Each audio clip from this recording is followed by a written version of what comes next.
देखो ये, हाँ, आज टॉर्क से स्टार्ट कर देते हैं ना। टॉर्क पिछली क्लास में वैसे तुमको समझाया था मैंने, एक बेसिक तो बता ही दिया था जब अभी पढ़ा रहे थे हम लोग, वो चैप्टर कौन सा, वर्क एनर्जी।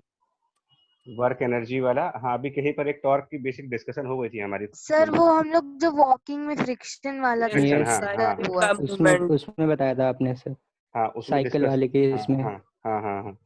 तो आज ना उसको थोड़ा सा हल्का सा और एक्सप्लोर करेंगे और उसकी कुछ प्रॉपर्टी समझ के न्यूमेरिकल्स पे आते हैं। देखिए, तो इसमें ये कहते हैं कि जैसे कि कोई भी एक ऑब्जेक्ट है, मान लो किसी भी तरीके का एक ऑब्जेक्ट है, रॉड टाइप का मान लो, ठीक है, और उसको किसी एक पॉइंट पर हमने यहाँ पर, मैंने आपको स्केल वाला एग्जांपल दिया था ना, स्केल वाला एग्जांपल, तो उसी के तरीके से यहाँ पर हमने एक पाइवोटेड एट वन एंड है। पाइवोटेड का मतलब हो गया बेसिकली वो एक तरफ से क्या कर दिया आपने उसको फिक्स्ड है। फिक्स कर दिया, एक तरीके से फिक्स कर दिया, और आपने क्या किया, किसी दूसरे एंड पर जा करके आपने कोई एक फोर्स लगाई किसी रैंडम डायरेक्शंस में। अभी तक हम परपेंडिकुलर फोर्सेस लगा रहे थे, अब मैं कह रहा हूँ कि आप फोर्स लगाओ, लेकिन वो फोर्स किसी रैंडम डायरेक्शन में लगाओ, मान लो कैपिटल एफ, और ये कोई एंगल थीटा बन रहा हो। तो इसका टॉर्क इस पाइवोटेड पॉइंट के अबाउट, इसको हम पी से नाम पी डिनोट कर देते हैं। तो इसका टॉर्क डिफाइन कैसे करते हैं ना, देखो टॉर्क में हमेशा दो चीजें आएंगी, हमेशा दो पॉइंट्स पर ध्यान देना है, दो पॉइंट्स पर हमेशा फोकस करिएगा। दो पॉइंट्स कौन कौन से, एक वो पॉइंट जहां पर तुमने फोर्स लगाया है, एक इस पॉइंट पर ध्यान देना है, ठीक है जी। एक पॉइंट ये जहां पर फोर्स लगाया है, इसको कहते हैं point of application, of force, जहां पर तुम फोर्स को लगा रहे हो, ठीक है। एक इस पे ध्यान देना है तुम्हें, point of application of force, किस एग्जैक्टली कौन से पॉइंट पर फोर्स लगा। और दूसरा आपने ये जो पाइवोटेड पॉइंट है, इसको हम क्या बोलते हैं, point about which point about which torque is required. ये दो पॉइंट्स पे ध्यान दीजिएगा, हमेशा दो पॉइंट्स होंगे, टॉर्क इज नीडेड, जिसके अबाउट आपको टॉर्क कैलकुलेट करना है। मतलब टॉर्क एक्चुअली दो चीजों पर डिपेंड करता है, फोर्स कहां पर है और हमें टॉर्क किसके अबाउट निकालना है। मतलब टॉर्क एक तरीके से रेफरेंस क्वांटिटी है, रेफरेंस क्वांटिटी का मतलब जिसके अबाउट आप टॉर्क निकालने जाते हो, उसको हम रेफरेंस पॉइंट का नाम देते हैं, रेफरेंस पॉइंट। तो आगे से जब भी आप कहोगे कि इसका टॉर्क इतना है, तो आपको ये बताना पड़ेगा कि भैया उसका रेफरेंस पॉइंट कौन सा है, मतलब कौन से पॉइंट के अबाउट टॉर्क है। फोर्स में और टॉर्क में एक फर्क है, फोर्स एब्सोल्यूट क्वांटिटी है लेकिन टॉर्क रिलेटिव क्वांटिटी है। सुनना ध्यान से, फोर्स लगाते हो तो वो एब्सोल्यूट क्वांटिटी है, टॉर्क जो है वो एब्सोल्यूट क्वांटिटी नहीं है, वो एक रिलेटिव क्वांटिटी बनती है, रिलेटिव क्वांटिटी है, वो किसी न किसी पॉइंट के रिलेटिवली डिफाइन करना पड़ता है आपको। और डिफाइन कैसे करेंगे, तो इसकी डेफिनेशन ये कहती है कि जो आपका रेफरेंस पॉइंट है, मतलब जहां जिसके अबाउट आपको टॉर्क कैलकुलेट करनी है, वहां से पॉइंट ऑफ एप्लीकेशन, मतलब जहां पर तुमने फोर्स लगाया है, उसका एक वेक्टर होगा, उसको आर वेक्टर से डिनोट करो, वेक्टर आर। और ये जो वेक्टर आर और ये जो फोर्स है, इनके बीच आप क्रॉस प्रोडक्ट ले लेंगे, दैट मीन्स कि R vector cross F vector कर दीजिए, और इसको हम लोग बेसिकली टॉर्क डिफाइन करते हैं। मतलब डेफिनेशन ऑफ टॉर्क ये है, रियल डेफिनेशन ऑफ टॉर्क ये है, it is the cross product between two vectors in which one vector r is a vector which joins reference point to the point where force is acting, and the second is obviously a force vector। और cross product है तो फिर आपको पता है कि cross product vector वाले chapter में आपको बताया गया था कि क्रॉस प्रोडक्ट दो वेक्टर के बीच में कैसे लिया जा सकता है। तो अगर हमें दो वेक्टर के बीच में क्रॉस प्रोडक्ट का मैग्नीट्यूड निकालना हो, मॉड ऑफ टॉर्क निकालना हो अगर मैग्नीट्यूड, तो फिर आप ए क्रॉस बी वाली प्रॉपर्टी फॉलो करेंगे, और उसके हिसाब से टॉर्क का मैग्नीट्यूड बनेगा मैग्नीट्यूड ऑफ आर वेक्टर यानी कि small R, magnitude of F vector F, and इन दोनों के बीच में जो एंगल होगा उसका sine of theta. A cross B equal to A B sine theta वाला कंसेप्ट, ए क्रॉस बी बराबर ए बी साइन थीटा, वो वाला कंसेप्ट फॉलो करते हैं। सो टॉर्क की डेफिनेशन फिर से बोलता हूँ, actual definition it is the cross product between position vector and force vector. Magnitude of torque की बात करोगे तो ये आर एफ साइन थीटा है, जिसमें थीटा इन दोनों वेक्टर के बीच का एंगल हो जाएगा, जो डायग्राम में दिखाया है तुम्हें। इसी को सिंपल वे में क्या करते हैं ना, इसी को आप सिंपल वे में ये कर देते हो कि जो पाइवोटेड पॉइंट है वहां से अगर आप फोर्स के ऊपर एक परपेंडिकुलर ड्रॉप करें, जो पाइवोटेड पॉइंट है वहां से हम क्या करने जा रहे हैं, फोर्स के ऊपर एक परपेंडिकुलर लाइन ड्रॉ करेंगे और उस परपेंडिकुलर लाइन की लेंथ मेजर करेंगे। मतलब ये जो फोर्स है पहले इसकी लाइन को एक्सटेंड कर देते हैं, फोर्स की लाइन को। और आप मुझे बताना कि क्या आंसर बनेगा अगर हम इस पाइवोटेड पॉइंट से फोर्स के ऊपर एक परपेंडिकुलर ड्रॉप करें और सपोज दैट कि ये परपेंडिकुलर लेंथ डी है। ठीक है, तो इस ट्रायंगल में, इस वाले ट्रायंगल में अगर आप साइन ऑफ थीटा की वैल्यू चेक करोगे तो साइन ऑफ थीटा की वैल्यू बनेगी दिस परपेंडिकुलर, जिसको मैंने डी से डिनोट किया है, D by R. That means कि D equal to R multiplied by sine theta. और यही चीज हम यहाँ पर रिप्लेस कर देते हैं, R multiplied by sine theta से आप इसको रिप्लेस कर सकते हो। यानी कि मॉड ऑफ टॉर्क निकालने के लिए बेसिकली बन जाता है F multiplied by D, F into D हो जाता है ये। और इसीलिए हम लोग कहते हैं कि torque equal to force into the perpendicular distance. मतलब ये जो डी है बेसिकली क्या है, देखा जाए अगर आप फिगर देख लो तो डी क्या है यहाँ पर, तो डी परपेंडिकुलर डिस्टेंस है किस चीज का, तो it is the perpendicular distance of, fixed point का, perpendicular distance of line of force, मतलब जिस लाइन पर फोर्स लग रहा है वो, और कहाँ से है, perpendicular distance of line of force. लेकिन वो परपेंडिकुलर डिस्टेंस मेजरमेंट कहाँ से किया गया है, फ्रॉम द इस फिगर में तो आपने पाइवोटेड पॉइंट को लिया है, यानी फ्रॉम द रेफरेंस पॉइंट कह दीजिएगा। रेफरेंस पॉइंट का मतलब होता है कि हमने कौन से पॉइंट के अबाउट टॉर्क निकालना है। मैं फिर बोल रहा हूँ, टॉर्क रिलेटिव क्वांटिटी है, टॉर्क का मतलब तब तक कंप्लीट नहीं माना जाएगा जब तक आप ये मेंशन ना कर दें कि हम टॉर्क किस पॉइंट के अबाउट कैलकुलेट कर रहे हैं। तो इस एग्जांपल में पाइवोटेड पॉइंट है, आगे के एग्जांपल्स में कुछ और भी हो सकता है ये। और और देखो, सेम क्वेश्चन को अगर हम दूसरे तरीके से करना चाहें, एक तो मैंने ये बताया आपको कि torque is equal to force into perpendicular distance. अच्छा, आगे बढ़ने से पहले ना इसकी डायरेक्शन पूछें, अगर इसकी डायरेक्शन, कि इस टॉर्क की डायरेक्शन क्या होगी, डायरेक्शन ऑफ टॉर्क कैसे निकालते हैं, तो वो भी आप देख लो। डायरेक्शन अगर आपको निकालना हो कि डायरेक्शन ऑफ टॉर्क क्या होगा, तो डायरेक्शन ऑफ टॉर्क बेसिकली आप स्क्रू रूल जो बताया गया था आपको ना, या जो भी आप, राइट हैंड रूल। हाँ, जो भी स्क्रू रूल फॉलो करें या फिर right hand rule, RHR of cross product, आप ए क्रॉस बी वाला रूल फॉलो करिएगा, ए क्रॉस बी वाला रूल, ठीक है ना, ए क्रॉस बी वाला। और उस रूल को फॉलो करके यहाँ पर देखो, तो मैं इन दोनों वेक्टर को अलग से ड्रॉ कर देता हूँ। Vector R right side direction में जा रहा है और वेक्टर एफ इधर की तरफ जा रहा है। तो अब आप देखो, राइट हैंड रूल या स्क्रू रूल जो भी आपको समझ में आता है क्रॉस प्रोडक्ट को निकालने के लिए, आप बताओ इस क्वेश्चन में अगर आप आर क्रॉस एफ निकालते हो तो उसकी डायरेक्शन क्या बनेगी। हम लोगों ने जो डिस्कस किया था वो ये डिस्कस था सर अप द प्लेन। अब द प्लेन है। हाँ, मेरा, मैं एक ही बता दूं, मेरा डिस्कशन ये था और आपसे फिर से रिपीट कर रहा हूँ मैं एक बार। तरीका सिंपल ये होता है कि आप वेक्टर आर को वेक्टर एफ की तरफ रोटेट करें। सिंपल सा तरीका है, जो वेक्टर आर है उसको रोटेट करिए वेक्टर एफ की तरफ, टर्न करिए स्मॉलर एंगल से, क्योंकि एक टर्निंग आप ऐसे भी कर सकते हो बाहर से। फिर से देखो, जो वेक्टर वेक्टर आर है इसको वेक्टर एफ की तरफ ऐसे ले आ सकते हो, छोटा एंगल बनेगा। और समझ गए आप, ये छोटा एंगल वाला एग्जांपल था।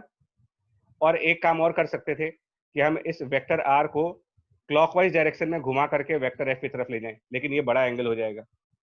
तो सिंपल वे होता है, वेक्टर आर को छोटे एंगल से रोटेट करो और वेक्टर एफ की तरफ लेके जाओ। समझ में आ रहा है आपको ये चीज, फिगर से समझ में आ रहा है, वेक्टर आर को वेक्टर एफ की तरफ टर्न करना है। यस तो ये टर्निंग क्लॉकवाइज हो रही है कि एंटी क्लॉकवाइज हो रही है, अगर हम ये जिस तरीके से फिगर घुमा रहे हैं, सर, एंटी एंटी क्लॉकवाइज। तो आप कहोगे इस यहाँ पर टॉर्क एंटी क्लॉकवाइज है। इस तरीके से टॉर्क देखा जाता है। सिंपल सा तरीका है कि आप वेक्टर आर को वेक्टर एफ की तरफ टर्न करो, आर को एफ की तरफ टर्न करिए। जैसे भी वो टर्न करे, अगर वो क्लॉकवाइज टर्न कर रहा है तो क्लॉकवाइज टॉर्क है, अगर वो एंटी क्लॉकवाइज टर्न कर रहा है तो फिर वो एंटी क्लॉकवाइज टॉर्क है, एंटी क्लॉकवाइज टॉर्क है। मतलब सेंस ऑफ टर्निंग, आर को एफ की तरफ जब आप घुमाएंगे तो सेंस ऑफ टर्निंग जो भी होगी उसको आप सेंस ऑफ टॉर्क कह दीजिएगा। अब इसके बाद अपनी राइट हैंड फिंगर को उसी सेंस में, अपनी राइट हैंड फिंगर की को उस सेंस में बंद करिए। तो अगर हम अपने राइट हैंड फिंगर को इस सेंस में बंद करेंगे, मतलब हम अपनी फिंगर को ऐसे घुमाएं, जैसे आर को एफ की तरफ घुमाया था वैसे अगर मैं अपनी राइट हैंड फिंगर्स घुमाऊं यहाँ पर, तो मेरा थंब जो होगा इस फिगर के परपेंडिकुलरली बाहर की तरफ आएगा। मतलब अगर ये फिगर पेपर पे बना होगा, अगर आपने, मेरे लिए ये लैपटॉप की स्क्रीन से बाहर आएगा, स्क्रीन से बाहर की तरफ, यानी मेरी तरफ जहां पर मैं बैठा हूं। और अगर आप पेपर पे लिख रहे होगे तो आपके लिए ये पेपर के परपेंडिकुलर आएगा। मतलब this should be perpendicular to plane, कह दो ना, प्लेन जिसपे आपने आर और एफ बनाया होगा, अगर आप पेपर पे बना रहे तो आर और एफ पेपर पे है तो पेपर के परपेंडिकुलर डायरेक्शन हो जाएगी इसकी। आई बात समझ में इसको? ए क्रॉस बी वाला कंसेप्ट है ये। Yes sir. yes. जी, टॉर्क देखना आसान हो गया आप कि क्लॉकवाइज होगा कि एंटी क्लॉकवाइज होगा। सबसे आसान तरीका है आर वेक्टर को एफ वेक्टर की तरफ रोटेट कर दिया जाए, सबसे आसान तरीका। लास्ट क्लास में तो मैंने आपको स्केल की एक्टिविटी करके बताया था, लेकिन आज इसको प्रॉपरली थ्योरी से बता रहे हैं।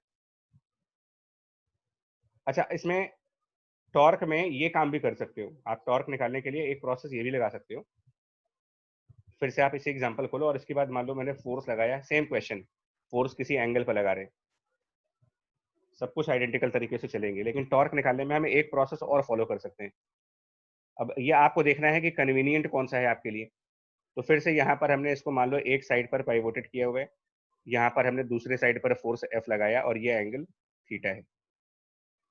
और हम लोगों ने इस वेक्टर को आर कहा था, मतलब उसको मैं अलग से जरा ड्रॉ कर दूं। मैंने इस पाइवोटेड पॉइंट से फोर्स तक का जो लाइन थी इसको मैंने आर वेक्टर कहा है।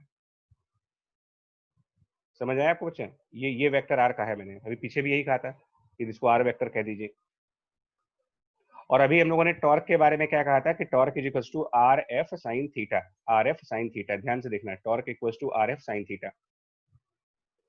तो इसको यहाँ पर अगर फॉलो करेंगे ना तो ये बन जाएगा torque equal to vector form में आर क्रॉस एफ था, ये तो वेक्टर फॉर्म है। मैग्नीट्यूड फॉर्म के अंदर जाओगे तो magnitude of torque will be R F sine of theta. अब एक काम करो यार, फोर्स के कंपोनेंट करते हैं, फोर्स को रिजॉल्व करते हैं। इसमें फोर्स को रिजॉल्व करते हैं, उसके क्या क्या कंपोनेंट्स आएंगे। तो वेक्टर एफ को रिजॉल्व करेंगे तो वेक्टर एफ का एक कंपोनेंट ऊपर की तरफ और वेक्टर Yes. एफ का एक कंपोनेंट राइट साइड। तो हमने यहाँ पर देखिए, ये हमारा कंपोनेंट ऑफ फोर्स होगा जो कि पैरेलल टू आर वेक्टर है, और दूसरे साइड हमारा कंपोनेंट ऑफ फोर्स होगा जो कि परपेंडिकुलर टू आर वेक्टर है।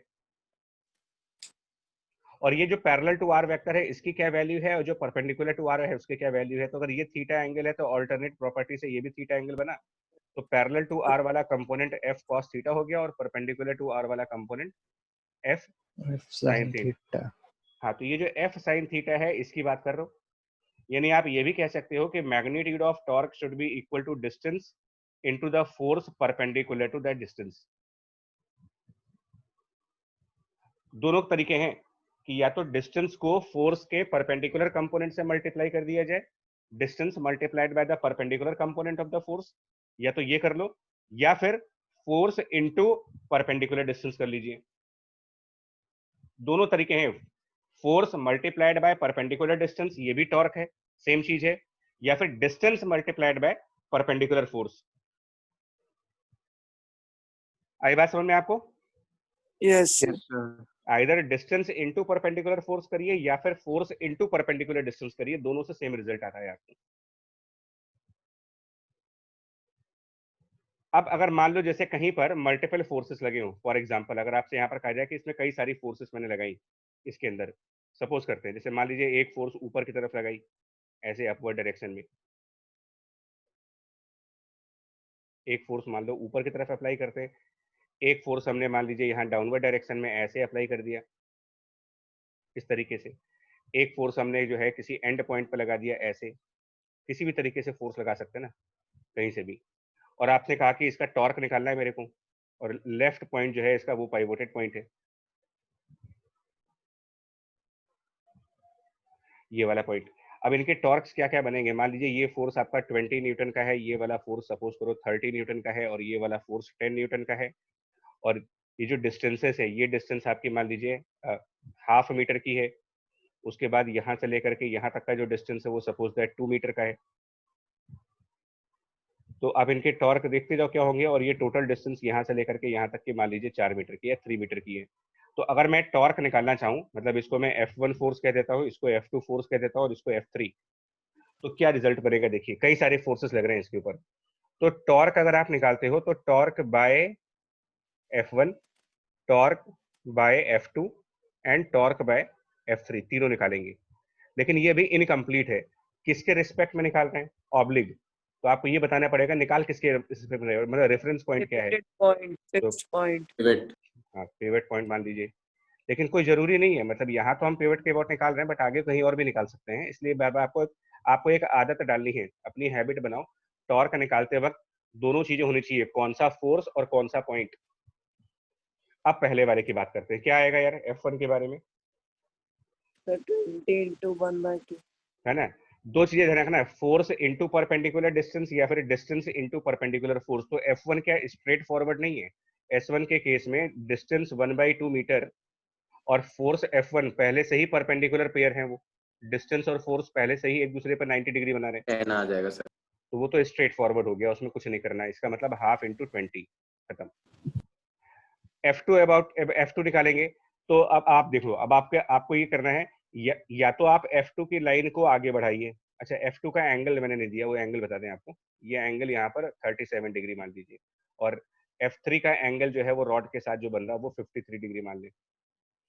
तो दो तरीके हैं बच्चे, दो तरीके ये हैं कि या तो आप एक काम करें, या तो आप F2 की लाइन को आगे बढ़ाइए, एक ऑप्शन ये है कि या तो F2 की लाइन को आगे बढ़ाओ और पिवट जो है उससे उसका परपेंडिकुलर डिस्टेंस लाओ।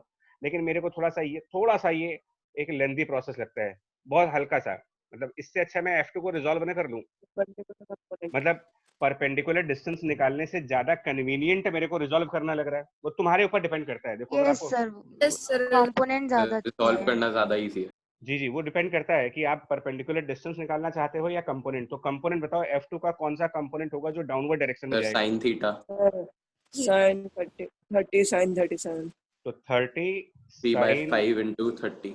37 फोर्स का कंपोनेंट हो गया, और उसको मल्टीप्लाई कर देंगे 2 मीटर वाली डिस्टेंस से बस। और ऐसे ही F3 के साथ भी होगा, ये 53 डिग्री है तो F3 इधर से 53 डिग्री बना लेगा, तो उसका पैरेलल वाला कंपोनेंट cos 53 और परपेंडिकुलर वाला कंपोनेंट sin 53। सर तो 10 into 4/5। जी, तो 10 sin 53, उसकी वैल्यू 4/5 अभी रख देंगे और मल्टीप्लाइड बाय 3, दैट्स ऑल। अब आप ये देखो, ये तो वैल्यूज आई। अब डायरेक्शन देखते हैं। तो डायरेक्शंस के लिए देखो सबसे अगर आपको वैसे दिक्कत हो कभी भी, तो आप एक काम किया करो, जैसे मैं कर रहा हूँ। सबसे पहले आप आर वेक्टर अलग से ड्रॉ कर लो, आप अलग से आर वेक्टर कहीं पे प्लॉट करिए। तो आर वेक्टर हमारा राइट साइड है, F1 किस तरफ है, F1 ऊपर की तरफ है, ठीक है जी, F1 ऊपर की साइड है ना। तो हम क्या करेंगे, सबसे पहले आर वेक्टर बनाया, टेल टू टेल जोड़ देंगे। हाँ, और हम सारे फोर्सेस को R1 की टेल पर एक बार बना लेते हैं, सारे फोर्सेस को, ताकि हम इमेजिन कर पाए। हालांकि ये चीज मेंटल लेवल पे होनी चाहिए, ये सब कुछ आप मेंटल लेवल पे करिएगा, मैं तो आपको करके बता दे रहा हूँ कैसे करना है, लेकिन ये होना चाहिए मेंटल लेवल पे। तो हमने ये सारे फोर्सेस और आर वेक्टर को एक कॉमन पॉइंट से बना लिया। तो ये ब्लैक कलर से तो मैंने आर वेक्टर को प्लॉट किया है, और बाकी जो है रेड वाले वो फोर्सेस हैं। ऊपर की साइड F1, इधर लेफ्ट साइड की तरफ ये F3, और इधर की तरफ ये F2, मतलब वो जिन डायरेक्शंस में है उन्हीं को प्लॉट करना है। अब आप रोटेट करके देखो यार, अब आप रोटेट करके देख लो अपना, कि जो वेक्टर आर है आपका ये वाला, इसको F1 की तरफ घुमाएंगे तो क्या बनेगा। अगर इसको F1 की तरफ घुमाओ वेक्टर आर को, तो ये क्लॉकवाइज घूमेगा या एंटी क्लॉकवाइज घूमेगा। Anti clockwise. देखिए एंटी ये जो क्लॉकवाइज। वेक्टर आर है, इसको F1 की तरफ घुमाइए, कैसा बनेगा, एंटी क्लॉकवाइज। आर को F3 की तरफ घुमाओ, ये भी एंटी क्लॉकवाइज। तो भी एंटी क्लॉकवाइज। आर को F2 की तरफ घुमाएं, अब आर तो को क्लॉकवाइज हो जाएगा इस हाँ बार। Are clockwise. को पर आर को ये तो बड़ा एंगल है। हाँ, छोटा एंगल। तो आपको हमेशा छोटे एंगल से घूमना है। तो इसका मतलब क्या समझ में आ रहा है, कौन सा एंटी क्लॉकवाइज है, कौन सा क्लॉकवाइज है। सर टॉप सर 1 F1 और top F3 sir up the plane है और F2 down the F3। Plane है। हाँ, यस मतलब ये दो क्लॉकवाइज टॉर्क हैं, और ये क्लॉकवाइज है और ये एंटी क्लॉकवाइज। ये तरीका होता है टॉर्क को देखने का, समझ में आ गया, बोलो। सर सर ये सर दोनों टॉर्क आपने F1 उल्टा और लिख F2 दिया F3। है F2 एंटी क्लॉकवाइज है, बाकी दोनों सर। क्लॉक। F1 यस और सर। F3 अच्छा, एंटी अरे अरे क्लॉकवाइज है और F2 एक मिनट, क्लॉकवाइज है। बाकी क्लॉकवाइज। ओके सॉरी, ये दोनों एंटी क्लॉकवाइज है, ये क्लॉकवाइज है। नहीं नहीं सर नहीं F2 सर, F3 भी F2 क्लॉकवाइज क्लॉकवाइज है, है। F2 F3 क्लॉकवाइज है। एंटी क्लॉकवाइज है। यस F2 क्लॉकवाइज है। अरे अच्छा यार, ठीक है, उधर सही लिखा है, इधर गड़बड़। चलो ठीक है ना, ये है बात समझ में। Yes sir. चलो, तो एक बात आप जिंदगी में ध्यान रखिएगा, टॉर्क रेफरेंस क्वांटिटी है, रिलेटिव टू सम पॉइंट होता है, एब्सोल्यूट क्वांटिटी नहीं है, it is relative to some point. अब एक और पॉइंट आपको बता दें, और देखो, मान लीजिए अगर हमने क्या किया, हमने कोई भी एक ऑब्जेक्ट लिया, कोई भी किसी भी तरीके का रैंडम ऑब्जेक्ट, हमने किसी भी तरीके का एक ऑब्जेक्ट लिया, है ना। अब उस ऑब्जेक्ट पे हमने कोई 2 पॉइंट्स लिए जहां पर हम फोर्सेस लगाना चाहते हैं, कोई 2 पॉइंट है जहां पर हमने फोर्स लगाए। एक पॉइंट पर हमने फोर्स लगाया है राइट मतलब एक डायरेक्शन में, और दूसरे पॉइंट पर एग्जैक्टली अपोजिट फोर्स लगाया। हम 2 पॉइंट्स पर अलग अलग फोर्स लगा रहे, सेम मैग्नीट्यूड के, इधर भी एफ लगा रहे और इधर भी एफ लगा रहे, सेम मैग्नीट्यूड के फोर्स लेकिन अपोजिट डायरेक्शन में, लेकिन एक दूसरे से अलग अलग पॉइंट्स पर, मतलब उनके बीच में कोई डिस्टेंस है। और हमने कोई एक रेफरेंस पॉइंट रैंडमली बाहर चूज कर लिया, ओ हमने कहा कि ये एक हमारे लिए रेफरेंस पॉइंट है, रैंडमली बाहर की तरफ। ठीक है बच्चा, बात समझ में आई आपको यहाँ तक? हमने यस सर। है ना? Yes sir. Yes sir. तो अब हम बेसिक पे चलते हैं। बेसिक्स पे, बेसिक्स क्या कहता है मेरे को कि जो आपका ओ है, पहले उससे आप जहां पर फर्स्ट वाला फोर्स, मैं इसको F1 F2 लिख दे रहा हूं, लेकिन आप ध्यान रखना, भले इसको आप F1 लिख दीजिए, इसको F2 लिख दीजिए। F1 F2 आप मेंशन कर दो, ठीक है, वो दिक्कत नहीं है, लेकिन अब बाद में हम बराबर कर देंगे। तो हमने क्या किया, सबसे पहले क्या किया, O से F1 को कनेक्ट किया, O से F1 को। तो O से हमने F1 वाले को मिला के कहा कि ये मेरा R वेक्टर है, और मैंने O से F2 वाले को भी कनेक्ट किया और इसको मैंने कहा कि ये दूसरा वेक्टर है। तो हमने O से F1 वाले पॉइंट को मिला के कहा कि ये R1 वेक्टर बन गया, और O से F2 वाले पॉइंट को मिला के कहा कि ये R2 वेक्टर बन गया। अब हमने अपनी डेफिनेशन फॉलो की। डेफिनेशन फॉलो करने के हिसाब से क्या हुआ कि टॉर्क अबाउट O, अब आपने मेंशन कर दिया अबाउट O, मतलब रेफरेंस पॉइंट O है। तो F1 के लिए जब टॉर्क लिखेंगे तो वो R1 vector cross F1 vector होगा डेफिनेशन के हिसाब से, और प्लस दूसरे वाले फोर्स के लिए जब टॉर्क लिखेंगे तो वो बनेगा R2 cross F2 as per the definition part. अब R1 क्रॉस F, अच्छा मैंने क्या बोला है, सिंस मैं आपसे कह रहा हूं कि F1 वेक्टर और F2 वेक्टर मैग्नीट्यूड में तो बराबर है। देखिए मेरी बात समझना, मैंने एक स्पेशल केस कंसिडर किया हुआ कि F1 F2 मैग्नीट्यूड में बराबर है, लेकिन ये अपोजिट हैं, मतलब डायरेक्शन वाइज एक दूसरे के अपोजिट हैं, बट मैग्नीट्यूड में बराबर है। सो आप क्या कह सकते हो कि vector F1 minus F2। F1 equals to minus F2 कह सकते हैं इसको। Yes sir. हाँ, या फिर अगर आप F1 को F वेक्टर लिखते हो तो फिर आप F2 को माइनस F लिखोगे। यस। तो आप इसको यहाँ पर रिप्लेस करो, क्या बनेगा, टॉर्क देखो, टॉर्क अबाउट O, तो ये हो जाएगा R1 क्रॉस F F और minus R2 cross F। Minus R2 cross F। तो इसमें एसोसिएटिव लॉ के प्रॉपर्टी को लगा करके क्रॉस F को आप बाहर कर लीजिए और यहाँ पर बन जाएगा R1 माइनस R2। ठीक है जी बच्चा, ठीक है? Yes sir. Yes sir. अब R1 माइनस R2 क्या बनेगा, what will be R1 minus R2 now. तो R1 माइनस R2 क्या है वो देखने के लिए क्या करते हैं, देखो R1 माइनस R2 करने के लिए फोर्स 1 और फोर्स 2 के पॉइंट्स को मैं आपस में मिला देता हूँ। फोर्स 1 और फोर्स 2 के पॉइंट्स को आपस में मिलाइए, है ना, ऐसे देखो, मतलब हम उसको ज्वाइन करके दिखा रहे हैं आपको। जहां पर फोर्स 1 लगा है और जहां पर फोर्स 2 लगा है, इनको मिला देते हैं, ये वेक्टर, और इसको एक वेक्टर मानते हैं। Proper triangle law of vector लगाना, triangle law of vector, triangle law of vector के हिसाब से, ट्रायंगल लॉ मतलब समझे कौन सा कह रहा हूँ, कि अगर आप इसको ए वेक्टर कहते यस हो सर। और यस सर। उसकी हेड पर बी वेक्टर है, तो ये इनका रिजल्टेंट हो जाता है ए प्लस बी। Yes sir. तो इस प्रॉपर्टी से क्या वो ग्रीन वाले वेक्टर को, इस ग्रीन वाले वेक्टर को क्या हम R1 माइनस R2 नहीं कर सकते? ट्रायंगल लॉ प्रॉपर्टी लगाइए। Yes sir. कर सकते। देखिए देखिए, यस सर। R2 और R2 की हेड पर ग्रीन वाला वेक्टर है, R2 की हेड पर, तो R2 plus that green vector should be equal to R1, triangle law. Yes.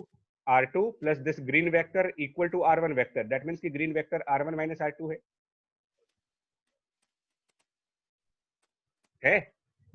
Yes sir.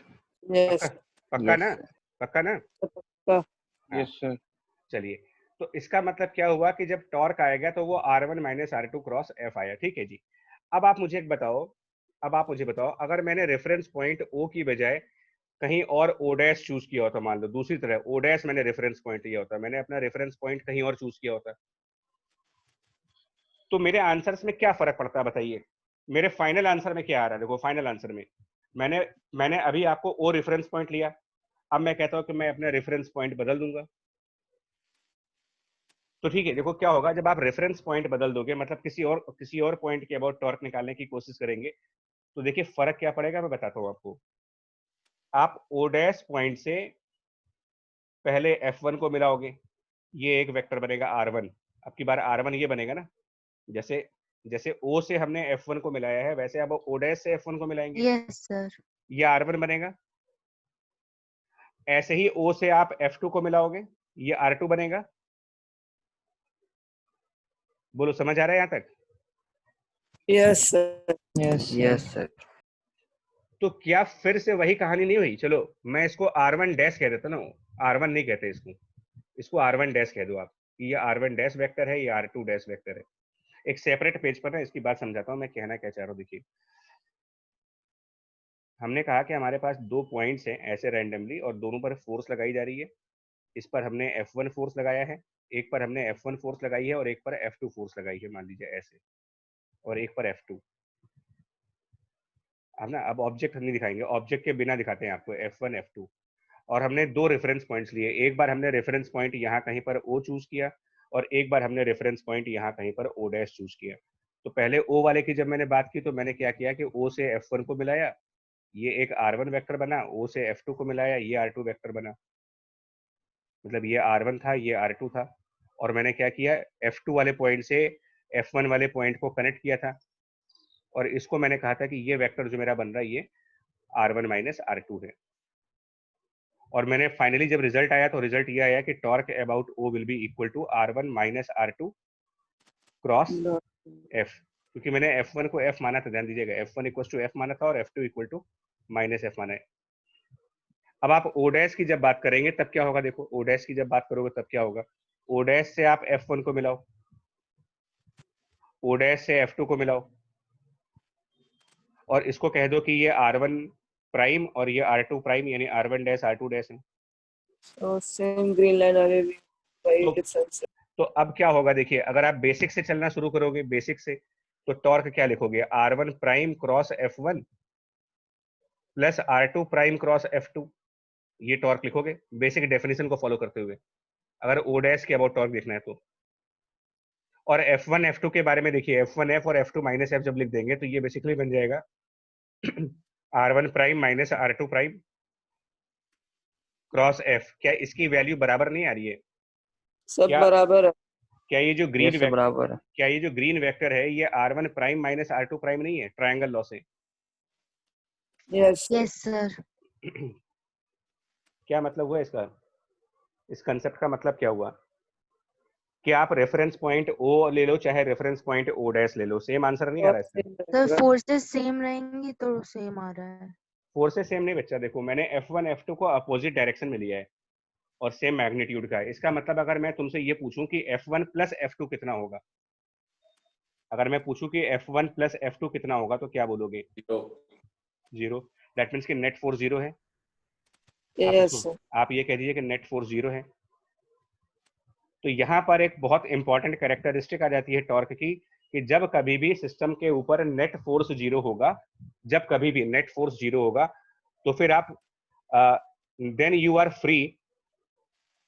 Free to calculate torque about any point, क्योंकि same answers आएंगे। तब आप ये कह सकते हो कि टॉर्क रेफरेंस पॉइंट पर डिपेंड करेगा ही नहीं। आप O के अबाउट टॉर्क लेना चाहते हो तो भी वही आएगा, O डैश के अबाउट टॉर्क लेंगे तब भी उतना ही आएगा। ये स्पेशल कंडीशन है, बड़ी इंपॉर्टेंट कंडीशन है कि जब कभी भी टोटल फोर्स की वैल्यू 0 हो जाएगी तो आप टॉर्क जो है वो फ्री हो जाता है कि हम O के अबाउट भी वही आंसर देंगे आपको, O डैश के अबाउट भी वही आंसर देंगे, किसी और पॉइंट के अबाउट जाएंगे तब भी सेम आंसर आ जाएगा हमारा। बहुत इंपॉर्टेंट पॉइंट पे है, मतलब मोस्ट इंपॉर्टेंट पॉइंट है इस पूरे चैप्टर का, कि whenever net force equals to 0 torque becomes independent of point about which it is being calculated. Same answers मिलेंगे आपको। और दूसरा स्पेशल केस क्या बन रहा है ना, ये बात समझ में आ गई आपको? यहां तक की बात क्लियर हुई आपको ऐसे? Yes, sir. अब इसका हम यूज करने जा रहे हैं, इस स्टेटमेंट को हम यूज करने जा रहे हैं। इस स्टेटमेंट को हम अपने न्यूमेरिकल्स में यूज करेंगे। बाकी आप टॉर्क का बेसिक समझ चुके हो, अब इस स्टेटमेंट को हम अपने न्यूमेरिकल्स में कैसे यूज करेंगे देखिए।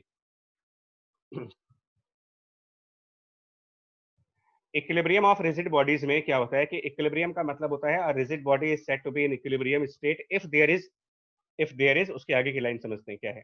If there is no right no change in the state of translatory और रोटेशनल मोशन। देखिए इक्विलिब्रियम का मतलब आप ये नहीं कि बॉडी रेस्ट पे है, इक्विलिब्रियम का मतलब ये होता है कि जैसी भी है वैसी ही रहे। अगर रेस्ट पे है तो रेस्ट पे बनी रहे। अगर कोई बॉडी एक 10 मीटर पर सेकंड वेलोसिटी से चल रही है तो वो 10 मीटर पर सेकंड से चलती रहे, उसी डायरेक्शन में चलती रहे। Yeah. अगर कोई बॉडी रोटेट कर रही है मान लीजिए 1200 रिवॉल्यूशंस पर मिनट, तो अगले अगले 2-4 घंटे के लिए वो उसी स्पीड पर रोटेट करता रहे। मतलब फैन अपनी फुल स्पीड आने के बाद इक्विलिब्रियम स्टेट पर है, रोटेट तो कर रहा है लेकिन उसी स्पीड से ही रोटेट कर रहा है, ना स्पीड बढ़ रही है ना स्पीड कम हो रही है उसकी, और उसी डायरेक्शन में रोटेट कर रहा है। ऐसा भी नहीं है कि आधे टाइम के लिए फैन क्लॉकवाइज घूमेगा और आधे टाइम के लिए एंटी क्लॉकवाइज घूम जाएगा। अरे बात समझ में इक्विलिब्रियम स्टेट का मतलब? Yes, sir. हाँ, मतलब इसको इससे मत कंफ्यूज करना कि बॉडी रेस्ट पे होनी चाहिए। रेस्ट पे तो इक्विलिब्रियम है ही है, बॉडी रेस्ट पे है तो वो इक्विलिब्रियम तो है ही। बॉडी मोशन में है तो भी इक्विलिब्रियम हो सकता है, लेकिन फिर वो किस टाइप का मोशन होना चाहिए? बिना किसी एक्सेलरेशन का, Uniform. यूनिफॉर्म मोशन होना चाहिए, विदाउट एनी एक्सेलरेशन। और सर मतलब मैग्नीट्यूड में एक्सेलरेशन नहीं होना चाहिए ना, क्योंकि रोटेशन में तो हो गई एक्सेलरेशन। नहीं, तो रोटेशन में एक्सेलरेशन जो होगा वो सेंट्रीपिटल वाला होगा। हाँ जी सर, मतलब वही मैं पूछना चाह रहा हूँ। हाँ, सेंट्रीपिटल एक्सेलरेशन होगा, उसको होने दीजिए। जी सर। मतलब एंगुलर मतलब वो कहते हैं जो टेंजेंशियल वाला एक्सेलरेशन होता है वो नहीं होना चाहिए उसमें।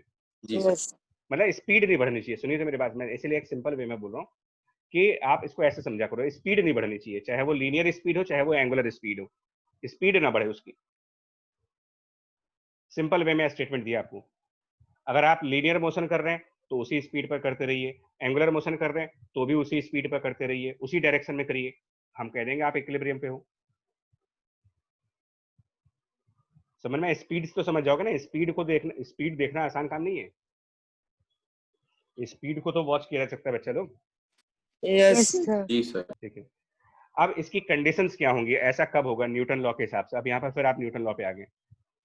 First, sum of all forces in each dimension should be 0, क्योंकि अगर बॉडी में एक्सेलरेशन नहीं है तो F इक्वल टू ma के हिसाब से F 0 हो गया, सम ऑफ ऑल फोर्सेस 0, यानी सिग्मा ऑफ F क्या कर देंगे? 0। And sum of torque by all forces भी 0 होना चाहिए, सारे टॉर्क का समेशन भी 0 होना चाहिए। और मैंने यहाँ पर एनी को हाईलाइट क्यों किया है? एनी रेफरेंस पॉइंट को क्यों हाईलाइट किया है? क्यों मैंने नेट फोर्स 0 है। क्योंकि सर नेट फोर्स 0 आएगा तो किसी भी पॉइंट से देख सकते हैं। Zero. समझ गए? इसको न्यूमेरिकल में यूज करना, यही चीज अभी अभी पीछे मैंने प्रूफ करने के लिए इतना टाइम लिया आपसे। ये प्रॉपर्टी हर समय नहीं होती है, ऐसा नहीं है कि आप अपनी मर्जी से रेफरेंस पॉइंट चूज कर सकते हो, नहीं। आपकी मर्जी तब चल पाएगी जब टोटल फोर्स 0 है। अगर टोटल फोर्स 0 नहीं है तो फिर आप अपनी मर्जी से किसी भी पॉइंट के अबाउट टॉर्क नहीं चूज करेंगे।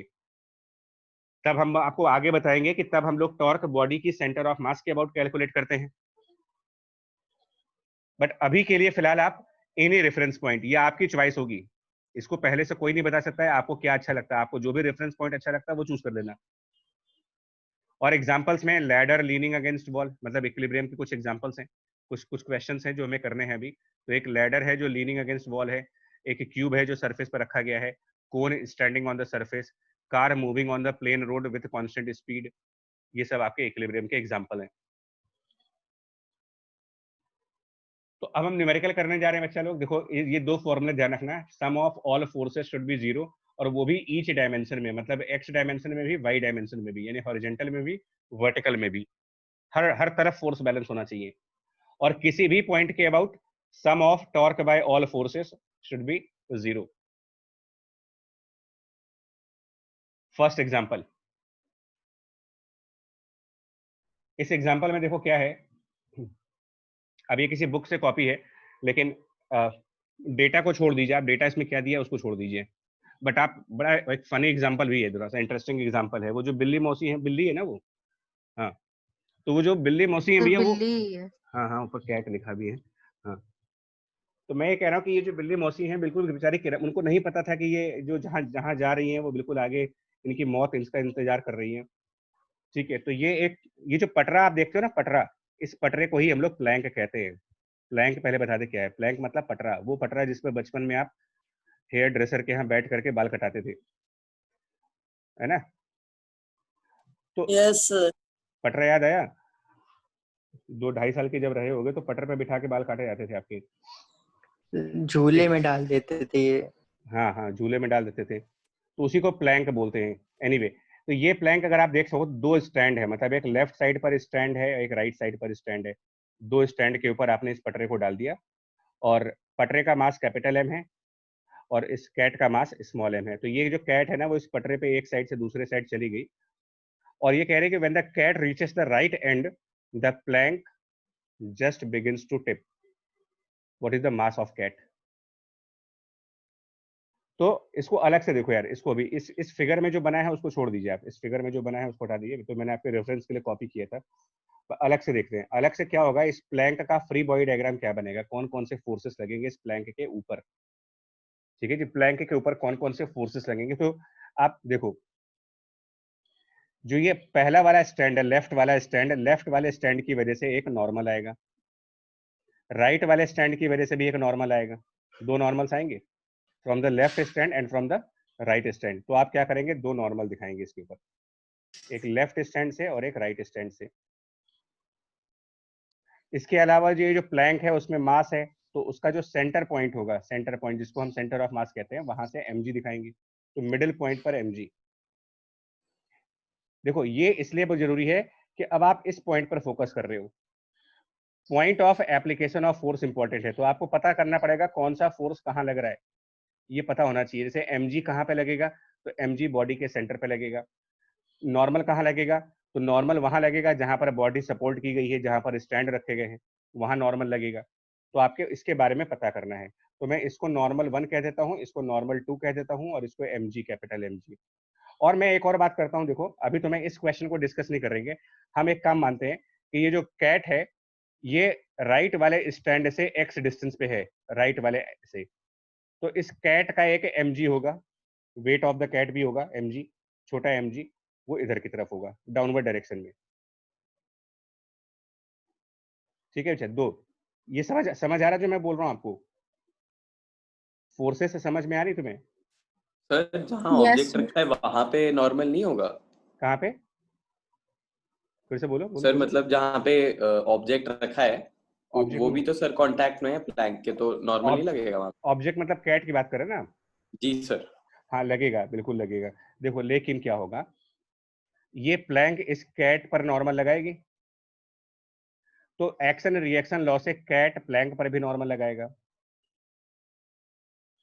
और हमने कैट और प्लैंक को मिला करके सिस्टम मान लिया अपना, मतलब कैट प्लस प्लैंक को कंबाइंड करके देख रहे हैं। जानते हो क्या हुआ इससे, अगर आप इनको मिला करके सिस्टम कह दे रहे हो, तो ये जो नॉर्मल आपस में लगा रहे हैं, ये कैसा फोर्स माना जाएगा, जो कैट और प्लैंक के बीच, इंटरनल फोर्स। ये इंटरनल हो गया। Yes, sir. तो इंटरनल फोर्सेस को हम कंसीडर Also, interpretation. नहीं करेंगे, क्योंकि वो एक्शन रिएक्शन की वजह से आपस में कैंसिल कर जाएंगी। Yes, sir. जी सर।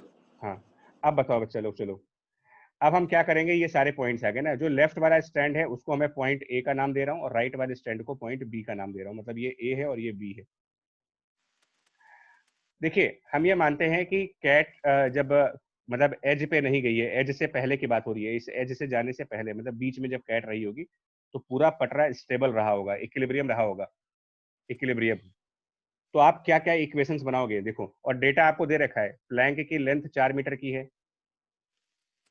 यानी कि प्लैंक की लेंथ 4 मीटर होने का मतलब ये डिस्टेंस लेफ्ट साइड से इस प्लैंक के सेंटर तक का डिस्टेंस 2 मीटर का होगा, ये डिस्टेंस 2 मीटर दे रखा है आपको।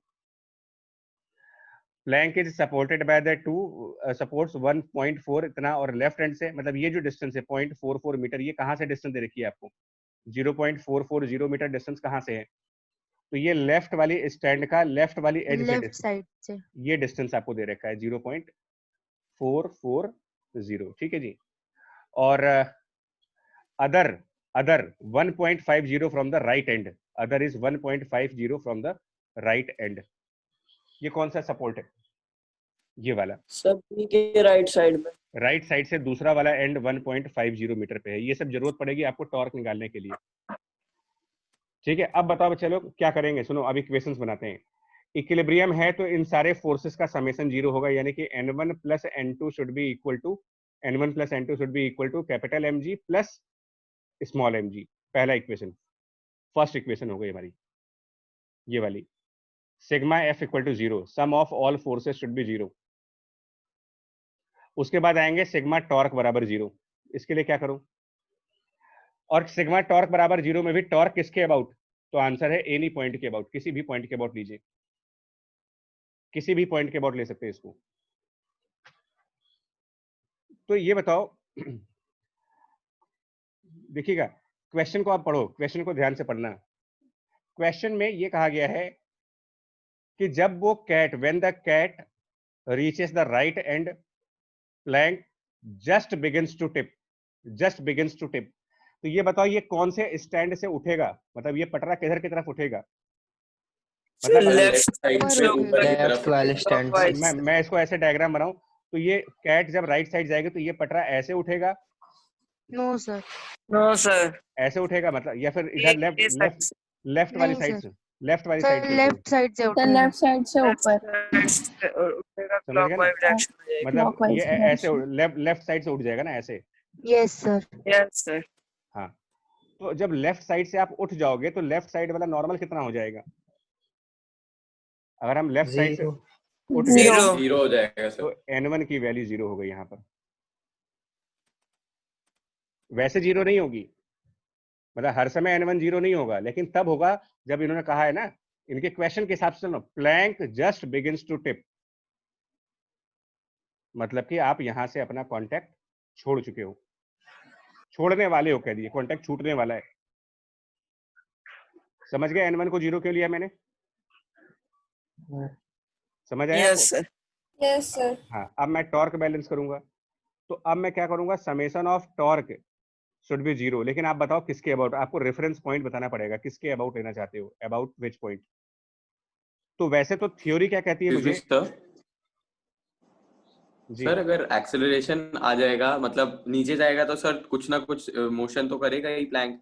तो सर इक्विलिब्रियम पे कैसे रहेगा भाई मोशन सिस्टम? मोशन नहीं लिया अभी हमने, जस्ट बिगिंस टू टिप का मतलब अभी मोशन ओके स्टार्ट सर। होने वाला है। सर हम होने बस उस इंस्टेंट पे बात कर रहे हैं ना, जब ये टिप होने लगा, होने शुरू वाला हो है, गया जी। मतलब। हुआ नहीं है, यस सर। जस्ट होने वाला है, होने वाला है लिमिटिंग केस पे, मतलब आप क्रिटिकल केस पे हो। जी देखो, सर।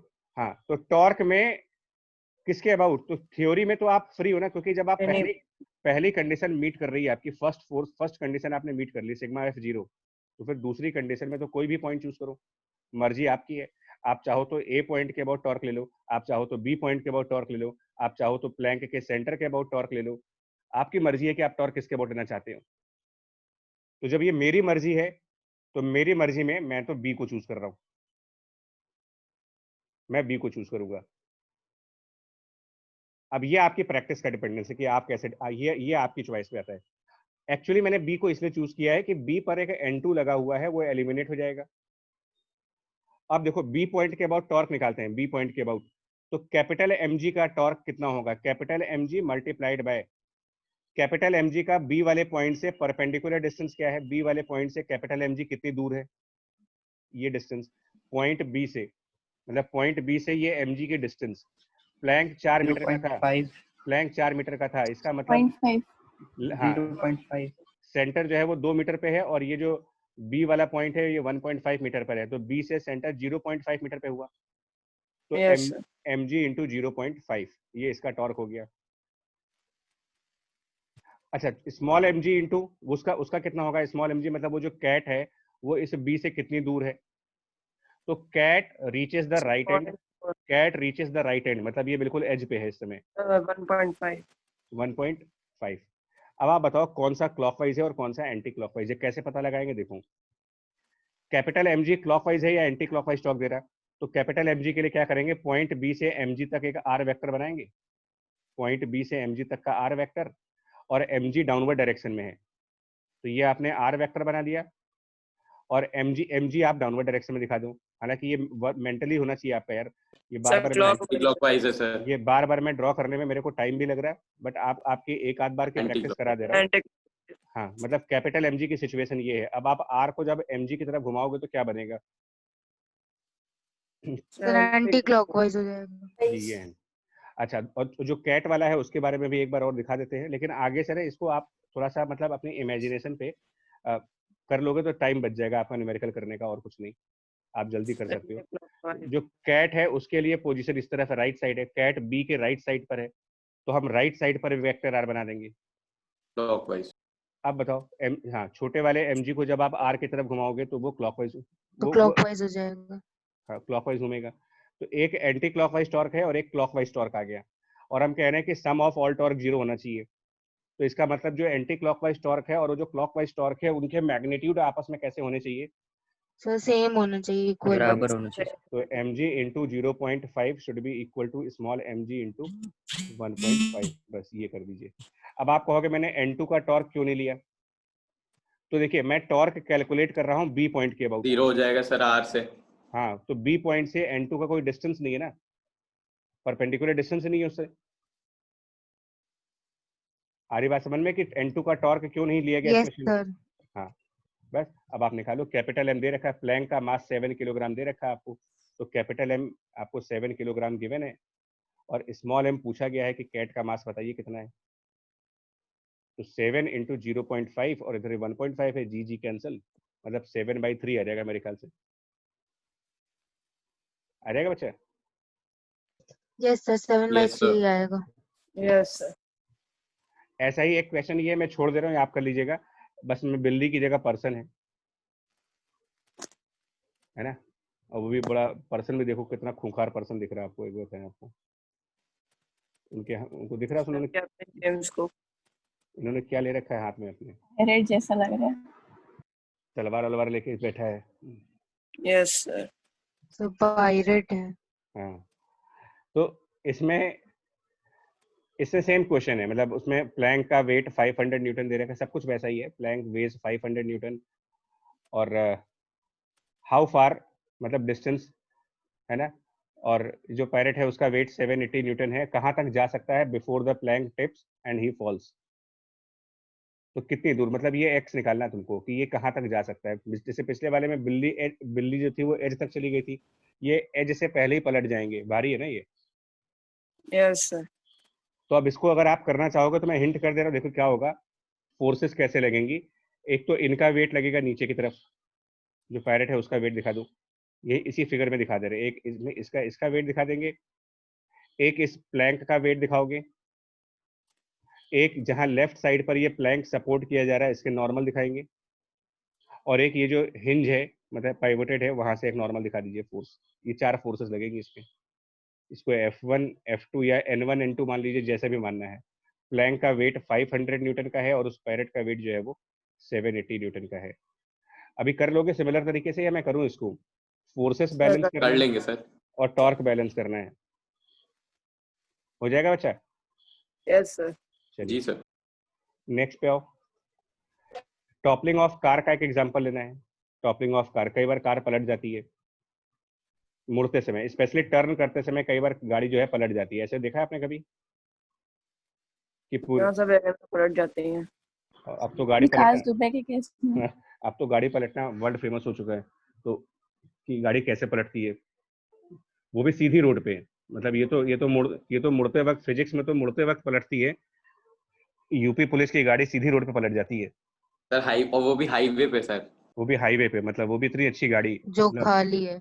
महिंद्रा वाले भी परेशान है कि हमने कौन सी गाड़ी बना दी। मतलब आज तक वो जो गाड़ी कभी नहीं पलटी वो हाईवे के प्लेन चिकनी रोड पे पलट गई, बताओ। एनीवे तो भाई ये जो टॉपलिंग है ना ये टर्न पे होता है हमेशा, यार ध्यान देना, आप मुड़ते समय होता है।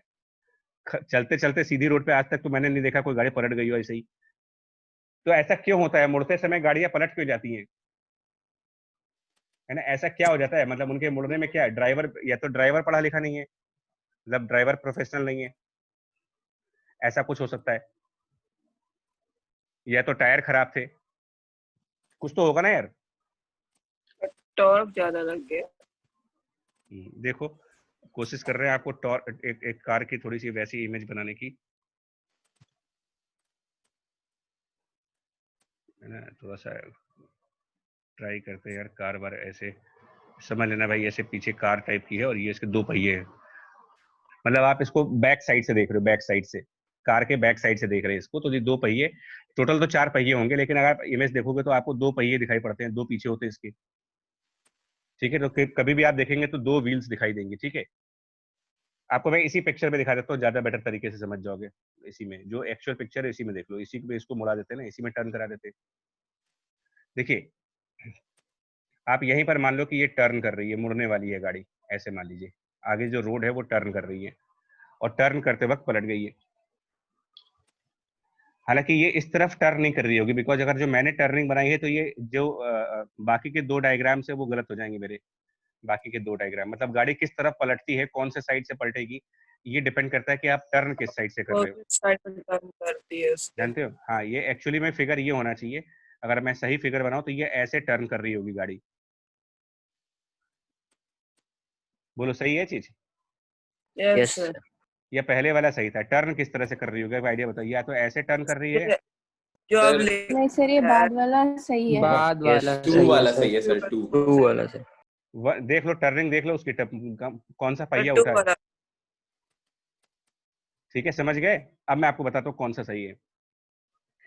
चलो जो भी है, मतलब मुझे नहीं पता, मुझे कंफ्यूजन में है यहाँ पर कि ये टर्न कैसे कर रहा है। एनीवे, तो देखो क्या होगा ना, इसकी पिक्चर जब बनाओगे तो होगा क्या, जो इस वाले व्हील पर एक नॉर्मल लगेगा N1 और दूसरे वाले व्हील पर भी नॉर्मल लगेगा। 2 व्हील्स है तो 2 जगह नॉर्मल आएगा, N1 N2 दिखा दो। कैपिटल जी जिस पॉइंट को लिखा है ना, वो उसका सेंटर ऑफ मास है, मतलब जहां पर mg दिखाते हैं। कैपिटल जी का मतलब होता है पूरे कार का ग्रेविटी, तो यहाँ पर आप इसका mg दिखाएंगे नीचे की तरफ। और फ्रिक्शन फोर्स किधर दिखाएंगे, फ्रिक्शन फोर्स किधर दिखाएंगे?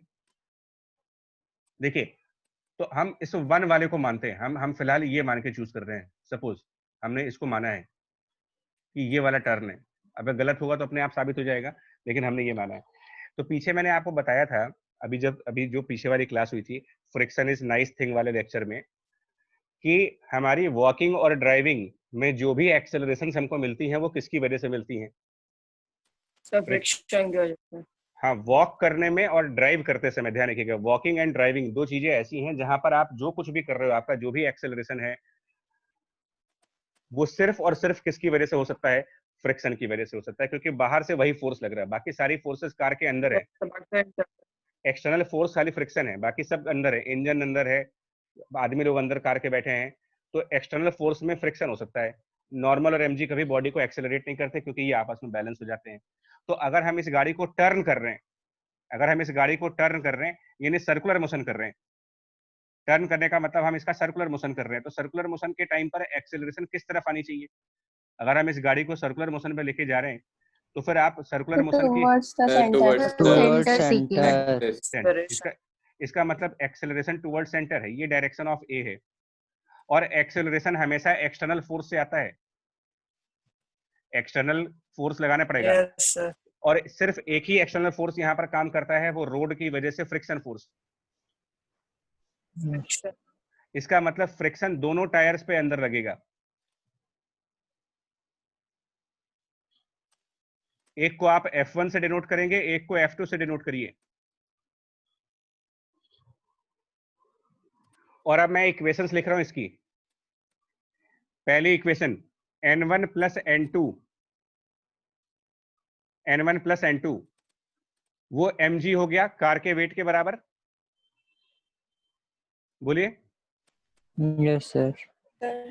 और जो 2 फ्रिक्शंस अंदर लग रहे हैं, फ्रिक्शंस जो अंदर लग रहे हैं F1 प्लस F2, ये न्यूटन लॉ लगाएंगे, should be equal to mass into acceleration. mv square r should be mass into acceleration, but acceleration circular motion में v स्क्वायर बाई r लिख सकते हो। एक्सेलरेशन को v स्क्वायर बाई r कर दीजिए, ये दूसरी इक्वेशन हो गई। और तीसरी इक्वेशन, जब तक आप टॉपलिंग नहीं करते हो, बिफोर टॉपलिंग, मतलब ये पलटने वाले केसेस हटा दीजिए, आप नॉर्मल तरीके से चलो, पलटो नहीं, तो टॉर्क बैलेंस होना चाहिए, टॉर्क बैलेंस होना चाहिए। अब ध्यान से सुनो, क्या यहाँ पर आप किसी के अबाउट भी टॉर्क बैलेंस कर दोगे?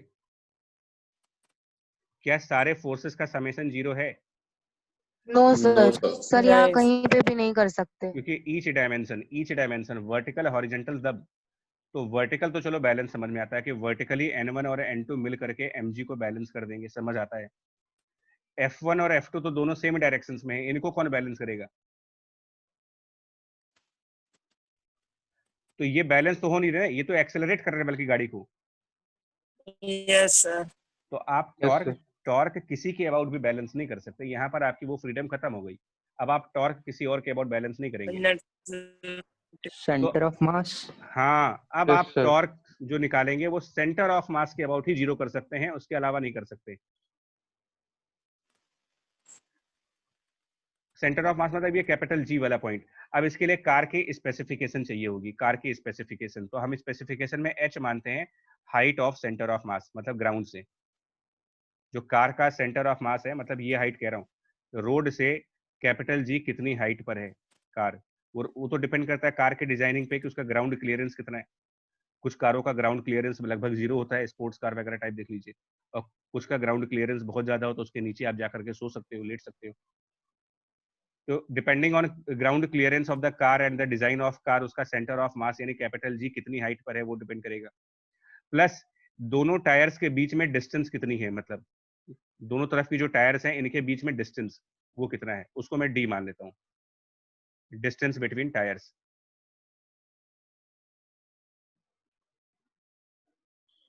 अब आप बताइएगा, अब आप बताना है F1 का टॉर्क क्या होगा, बताओ। टॉर्क बाय F1 क्या होगा, जल्दी से करिए। Force into perpendicular distance. ध्यान से देख लेते हैं, F1 ऐसे लग रहा है हॉरिजॉन्टल, और कैपिटल जी के अबाउट टॉर्क लेना है, टॉर्क आपको कैपिटल जी के अबाउट लेना है। तो कैपिटल जी से F1 की परपेंडिकुलर डिस्टेंस क्या है?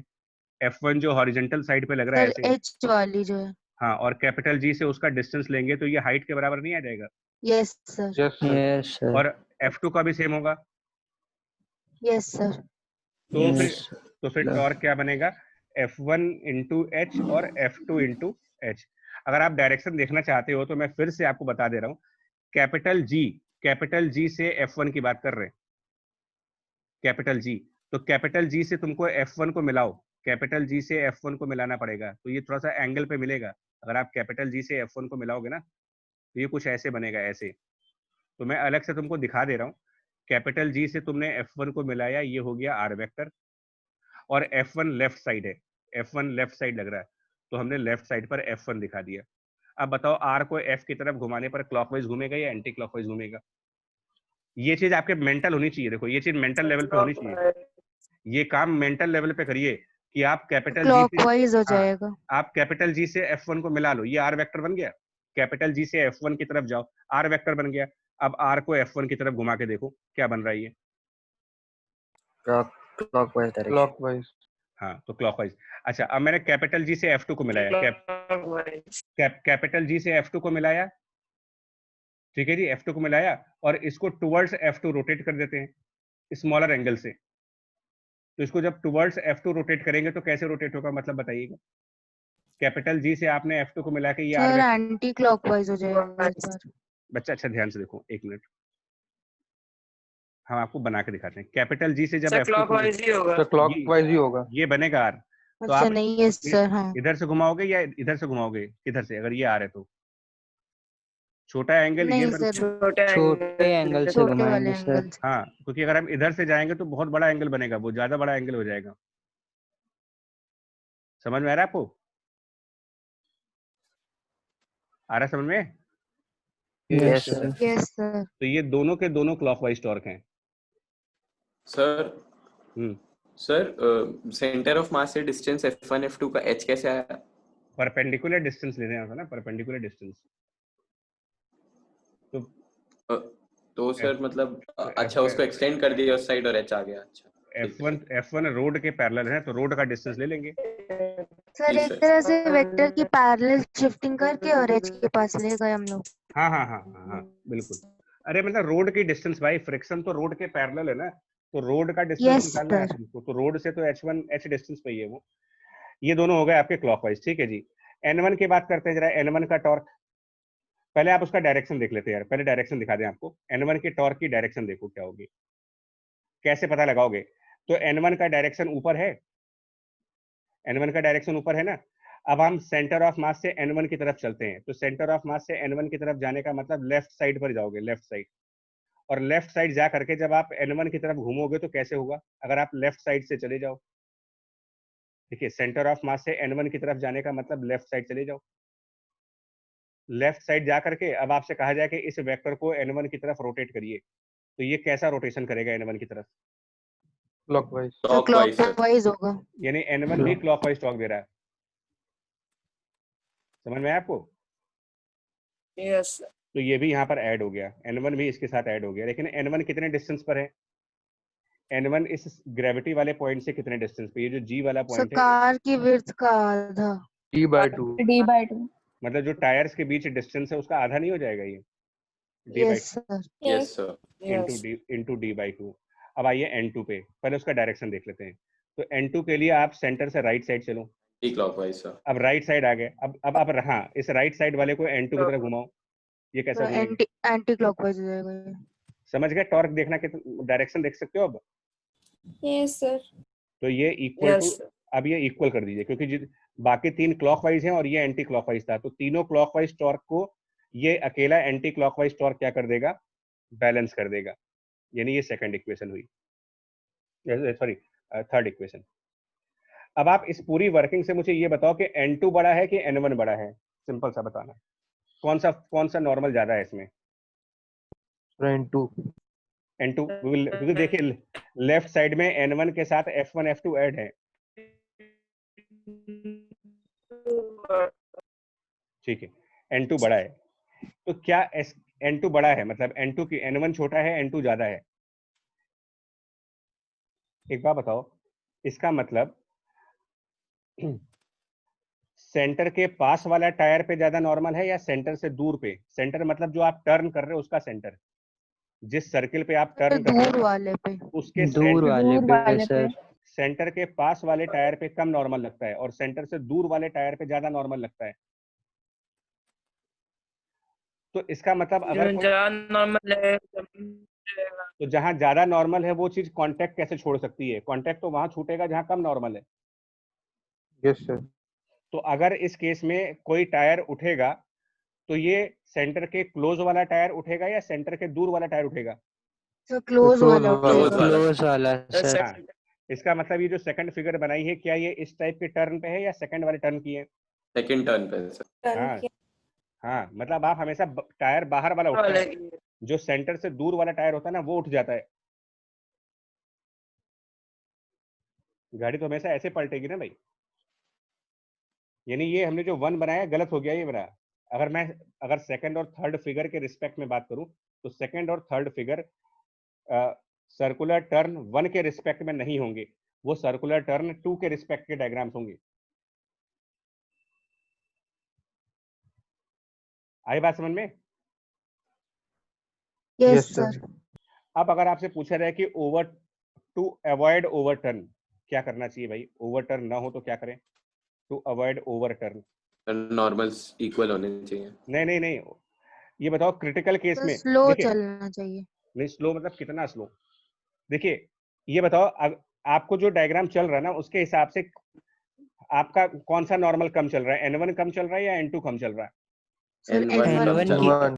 सर तो N1 की वैल्यू 0 से ज्यादा होनी चाहिए। हाँ, तो N1 की क्रिटिकल वैल्यू को जीरो कर दो आप क्रिटिकल केस सॉल्व कर लो कि N1 जीरो हो गया, इसका मतलब N1 वाला टायर उठ गया। क्रिटिकल केस सॉल्व करो, क्रिटिकल केस आप कह दो कि N1 जीरो।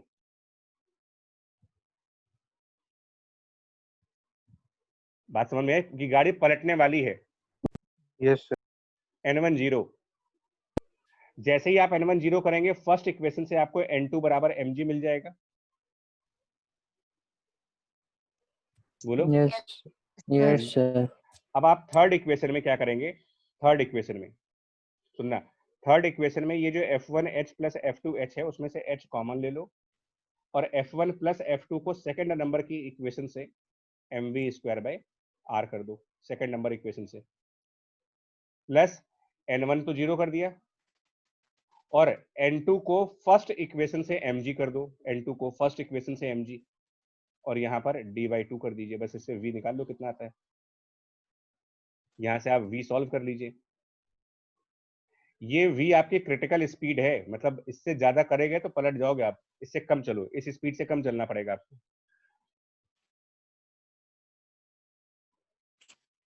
आई बात समझ में? और ये Yes, पूरा sir. पूरा पूरा सॉल्व करके g/d/r डिवाइडेड बाय 2h का स्क्वायर रूट, ये क्रिटिकल स्पीड है।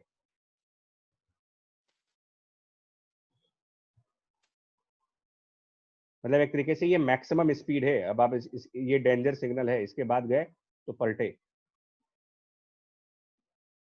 इसीलिए स्पोर्ट्स कार में टायर जो होते हैं वो बिल्कुल बॉडी के बाहर की साइड लगाए जाते हैं। मतलब ये डिस्टेंस बहुत बड़ा रखा जाता है, टायर्स के बीच का डिस्टेंस ज्यादा होता है, डी ज्यादा होता है स्पोर्ट्स कार में। और ये जो फ्लैट होती हैं वो कार ज्यादा हाइट की नहीं होती हैं, उनकी कारों की हाइट कम होती है, फ्लैट कार होती हैं वो, ताकि उनका सेंटर ऑफ मास जो है वो रोड से ज्यादा हाइट पे ना हो। तो क्या होता है कि एच कम होने की वजह से उनकी क्रिटिकल स्पीड ज्यादा होती है, और डी ज्यादा होने की वजह से भी उनकी क्रिटिकल स्पीड ज्यादा होती है। मतलब डी और एच दोनों उनके फेवर में चले जाते हैं कि टायर्स दूर दूर है तो डी बड़ा हो गया, न्यूमरेटर ज्यादा हो गया, और कार की हाइट कम है यानी एच कम है, तो फिर एच कम होगा तब भी ये वैल्यू ज्यादा होगी। उनकी क्रिटिकल स्पीड ज्यादा होती है, मतलब वो ज्यादा स्पीड तक टर्न करेंगे बिना पलटे हुए। बात समझ में आई आपको? सर हम लोगों ने टॉर्क का समेशन 0 किस बेसिस पे लिया है?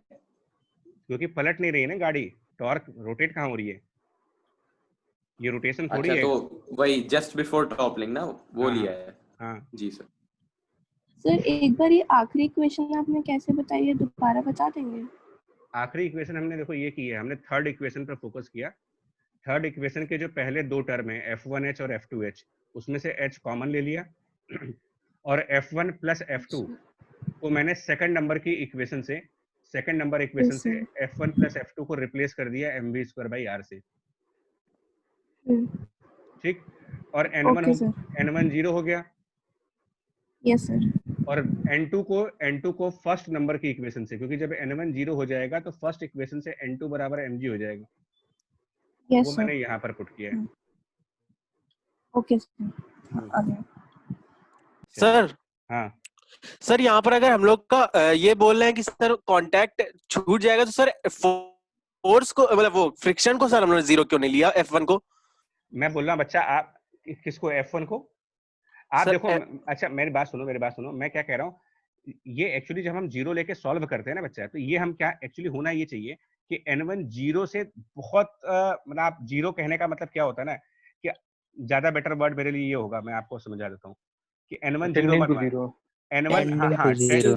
टेंडिंग टू 0 है वो, एक्चुअली ज्यादा बेटर वर्ड है। लेकिन अभी ये मैथ में क्या प्रॉब्लम होती है कि टेंडिंग टू 0 को हम कैलकुलेट नहीं कर सकते, तो हमने कैलकुलेट करने के लिए 0 मान लिया है। मतलब वो एक मैथमेटिकल अप्रोक्सीमेशन कह दीजिए कि N1 एग्जैक्टली 0 नहीं है, 0 के काफी क्लोज है, लेकिन आप 0 के क्लोज नंबर को आप बोलोगे क्या, मतलब 0 के सबसे क्लोजेस्ट नंबर कौन सा है? अगर हमसे पूछा रहा है कि which number is closest to 0, तो इसका क्या आंसर होगा? प्रॉपर्ली सर कोई वो हम डिफाइन नहीं, नहीं मतलब कोई ऐसा बता पर्टिकुलर सकते। नंबर नहीं है सर। नहीं बता सकते हैं भाई। 0 के सबसे क्लोजेस्ट नंबर अगर पूछोगे तो मैं तो ये बोलूंगा कि 0.00000 लगाते रहो 0, वो जितने तो मर्जी कोई रियल नंबर हो सकता है। लगाते रहो 0, आखिरी में 1 लगा दो, हो गया, ये नंबर 0 से बड़ा हो गया। लेकिन होता क्या है ना कि कैलकुलेशन करने के लिए तो इसको 0 मानेंगे ना हम यार। बात समझ में बच्चा, N1 को हम एग्जैक्टली 0 नहीं कह रहे हैं, एकदम 0 के पास पहुंच गया, लेकिन अब 0 के पास को हम डिफाइन नहीं कर सकते, तो इसलिए कैलकुलेट करने के लिए हम कह देते हैं कि चलो N1 को हम 0 मान लेते हैं। सर अगर उसको 0 भी रखेंगे तो सर रिजल्ट तो लगभग सेम ही आएगा ना? नहीं सर N1 सेम 0 ही आएगा रिजल्ट? नहीं बच्चा, N1 0 रखने का मतलब गाड़ी पलट गई। हाँ रिजल्ट भले सेम आ जाए, आपका रिजल्ट भले सेम आ जाए, लेकिन तब गाड़ी पलट चुकी है। N1 सर इक्वल टू 0 मतलब पलट चुके हैं, N1 टेंडिंग टू 0 पलटने वाले हैं, दोनों में फर्क नहीं है। यस सर, भले ही टेंडिंग है बट कुछ तो वैल्यू है नॉर्मल की, हाँ, लेकिन वो Yes, वैल्यू पलटे नहीं इस वजह अब से। लेकिन वो वैल्यू जीरो के काफी क्लोज है, जिसको हम डिफाइन नहीं कर सकते, इसलिए न्यूमेरिकल करने में हम उसको जीरो मान लेते हैं। Yes sir. चलो बच्चा जल्दी से एक और क्वेश्चन दिखा दें आपको। बस एक ये क्वेश्चन आता है लैडर का, मतलब लैडर इक्विलिब्रियम।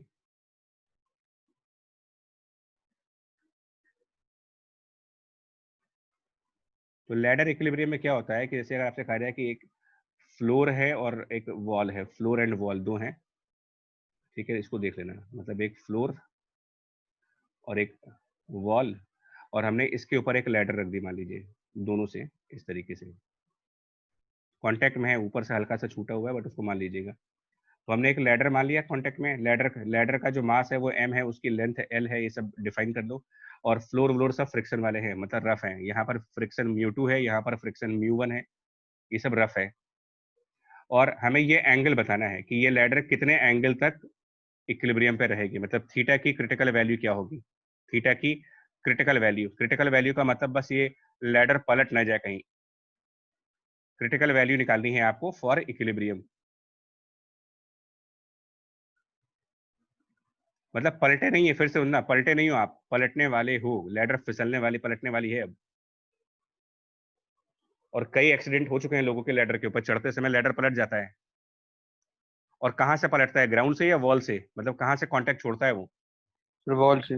वॉल से छोड़ देते हैं। वॉल से usually।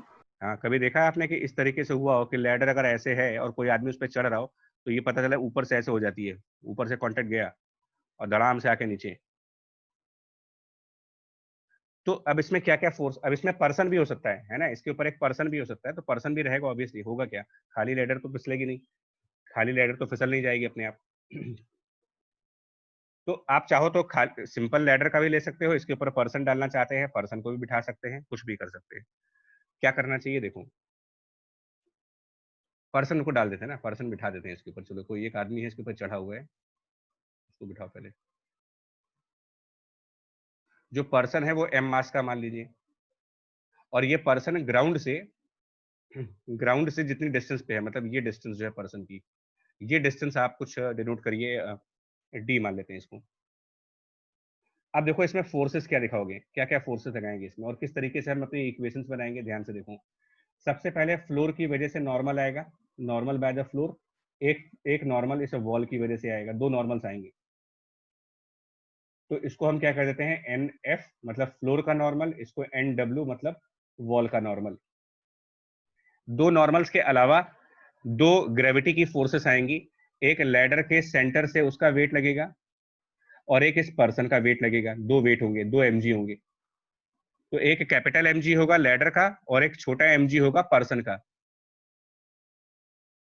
दो फ्रिक्शन फोर्स होंगे, लैडर अगर फिसला स्लिप करेगा, अगर अब लैडर की स्लिपिंग हुई तो ये किधर स्लिप करेगा, इसका बॉटम पॉइंट किधर स्लिप करेगा फ्लोर पे, वॉल की तरफ या away from the wall, towards wall या राइट साइड में। Sir right side away ladder from the अगर फिसलेगा तब तो ये बॉटम पॉइंट राइट साइड जाएगा ना। तो फ्रिक्शन उसको प्रिवेंट करने के लिए किस तरफ होना चाहिए, स्लिपिंग की टेंडेंसी को, स्लिपिंग की तो प्रोबेबिलिटी को, लेफ्ट साइड होगा, लेफ्ट साइड। हाँ, तो फ्लोर का फ्रिक्शन टेंडेंसी लेफ्ट, को अपोज करेगा। फ्लोर का फ्रिक्शन लेफ्ट। तो वॉल का फ्रिक्शन किधर होगा, अगर लैडर फिसलेगी तो लैडर का टॉप एंड जो वॉल के कांटेक्ट सर में है, ऊपर की नीचे तरफ जाएगा वो फ्रिक्शन तो होगा। फ्रिक्शन ऊपर। फ्रिक्शन यस ऊपर होंगे। बस आपका ये काम मेन है। तो आप इसको एफ कर दीजिए और इसको एफ डब्ल्यू मतलब फ्रिक्शन फ्लोर का, फ्रिक्शन वॉल का। बस हमारे फोर्सेस कंप्लीट हो गए। अब आते हैं, अब इक्वेशंस पे आ जाओ। पहले फोर्स बैलेंस करो हर एक डायमेंशन में। तो वर्टिकल डायमेंशन में, मतलब अगर हम वर्टिकल डायमेंशन की बात करें तो वर्टिकल डायमेंशन में कौन किसको बैलेंस करेगा, तो वर्टिकल डायमेंशन में नॉर्मल बाय द फ्लोर है, वर्टिकल डायमेंशन में फ्रिक्शन बाय द वॉल है, और ये मिल करके और बैलेंस करेंगे। दोनों mg हैं। हाँ, तो mg और कैपिटल mg। ये आपकी फर्स्ट इक्वेशन बन जाएगी। अब आइए हॉरिजॉन्टल डायमेंशन में। हॉरिजॉन्टल डायमेंशन में कौन सा फोर्स है, सर NW और FF NW राइट साइड है और friction by the floor balance कर सर देगा सर। इक्वेट हो जाएंगे दोनों। ये दूसरी इक्वेशन हो गई, समझ गए आप। और तीसरी इक्वेशन क्या होगी? टॉर्क की। तीसरी इक्वेशन हम टॉर्क की लगाएंगे। तो टॉर्क किसके अबाउट? तो जो लैडर का सेंटर ऑफ मास। नहीं, ये रेस्ट पे है बच्चा, बॉडी रेस्ट पे है, मतलब इसमें फोर्सेस बैलेंस कर चुके हो। तो फोर्सेस बैलेंस करने के बाद अब आप किसी भी पॉइंट के अबाउट ले सकते हो, किसी भी पॉइंट पे उनकी नेट फोर्स 0 आ जाएगा। About any point. Theory wise तो अबाउट एनी पॉइंट, लेकिन एनी पॉइंट में भी डिसीजन तो लोगे ना भाई, डिसीजन तो लोगे ना कि यस सर। आप किसी एक पॉइंट को तो चूज करोगे ही करोगे। कि एनी पॉइंट का क्या मतलब है? मतलब अगर ये ए पॉइंट है, ये बी पॉइंट है और इसका सेंटर सी है, तो डिसाइड तो करो। ठीक है, हमको चॉइस मिली है, लेकिन फिर चुनना भी तो है, उसमें से चुनना भी तो है ना आपको यार। आपको कहा जाए कि 10 क्वेश्चन है, इनमें से कोई एक कर लो, तो कोई एक चुनोगे तो फिर तो कौन सा पॉइंट चुनना चाहते हो इसमें? ए वाला चुन ले, बी वाला चुन ले, या सी वाला चुन ले, या फिर कौन सा सर पॉइंट? ए या बी में से कोई लें जिससे हमारे 2 0 हो जाए फोर्स। जी, तो बेटर है। हाँ बिल्कुल, आप चॉइस, अगर चॉइस मिल रही है तो फिर आप ऐसा पॉइंट चूज करो जहां से ज्यादा फोर्सेस लग रही हो, मैक्सिमम फोर्सेस जहां लग रही हो वहीं पर चॉइस ले लो आप, क्योंकि उन सबका टॉर्क वहां पर कितना हो जाएगा? 0। अब बताओ क्या इक्वेशन बनाएंगे बच्चे? यहाँ पर क्या इक्वेशन बनाएंगे? यहाँ पर अगर इक्वेशन बनानी हो तो देखो, बी पॉइंट के अबाउट जब टॉर्क लेंगे तो दो फोर्सेस ऐसी होंगी जिनके टॉर्क नहीं आएंगे इनके अबाउट, क्योंकि उनका परपेंडिकुलर डिस्टेंस नहीं आएगा। फ्रिक्शन बाय फ्लोर, वो पॉइंट बी से पास हो जाएगा, तो इसकी 0 डिस्टेंस हो गई। नॉर्मल बाय फ्लोर, इसकी 0। एनएफबी। इसीलिए कह रहा हूँ जहां ज्यादा फोर्स लगे वहीं से टॉर्क लेना अच्छा रहता है। तो इन दो के टॉर्क 0 हो गए। अब आइए ग्रेविटी की टॉर्क पे आते हैं। कैपिटल एम जी की टॉर्क, अच्छा पहले डायरेक्शन बता दो मुझे क्या होगा, डायरेक्शन देख लेते हैं पहले, उसके बाद टॉर्क निकाल लेंगे। Capital M G downward direction में है, बी पॉइंट से कैपिटल एम जी की तरफ जाओ। बी पॉइंट से एंटी कैपिटल क्लॉकवाइज है सर। जी, तो बी पॉइंट से capital M G left side पर है ना, बी पॉइंट से कैपिटल एम जी लेफ्ट है, तो आप लेफ्ट साइड आर वेक्टर बनाओ और एम जी की तरफ घुमा दो उसको। क्या बनेगा टॉर्क? लेफ्ट साइड, और घुमा दीजिए इसको, क्या बनेगा ये? तो ये बन रहा है anti anti, clockwise. Anti clockwise हो हाँ जाएगा। तो बस एंटी क्लॉकवाइज, यानी एम जी का टॉर्क एंटी क्लॉकवाइज का ही है। तो क्या बनेगा ये? एम जी का torque M G multiplied by, और उसका बी से परपेंडिकुलर डिस्टेंस लेना चाहिए आपको। बी से परपेंडिकुलर डिस्टेंस, यानी ये वाली distance, perpendicular distance, point B से ये डिस्टेंस। तो ये सेंटर तो से बी, d/2 cos थीटा हो डी जाएगा नहीं, वो। एल बाई टू, क्योंकि सी और अच्छा बी, हाँ। ये डिस्टेंस एल बाई टू होगी, सेंटर से लेकर के बी तक का डिस्टेंस सर एल। वो आपने d दे रखी थी ना, इस वजह से मैंने d नहीं, बोला। डी पर्सन तक का है, कि पर्सन अच्छा डी। Okay sir. लैडर का यहाँ लिखा है, लैडर की लेंथ एल है, लैडर की okay length sir, L yes है, सर। तो बी से सी तक का डिस्टेंस एल बाई टू होगा। तो ये जो परपेंडिकुलर डिस्टेंस होगी ये L by two cos theta हो जाएगी, और ये एंटी क्लॉकवाइज टॉर्क है। छोटे वाले mg का टॉर्क भी अगर आप निकालो तो छोटा mg मल्टीप्लाइड बाय, अब छोटे वाले mg के लिए परपेंडिकुलर डिस्टेंस, तो छोटा वाला mg यहाँ से ये डिस्टेंस d है, ये डिस्टेंस d है, ये पूरा स्मॉल d, और mg नीचे की तरफ जा रहा है, mg की डायरेक्शन डाउनवर्ड है। सर तो डी अगर, कॉस थीटा हाँ अगर परपेंडिकुलर डिस्टेंस लेंगे तो ये d cos थीटा तो होगा, और d cos थीटा हो ये जाएगा। भी एंटी क्लॉकवाइज सर। ये भी एंटी क्लॉकवाइज है, तो दोनों एंटी क्लॉकवाइज वाले जो ऐड हो गए, दोनों एंटी क्लॉकवाइज वाले। अब आते हैं नॉर्मल बाय द वॉल पे।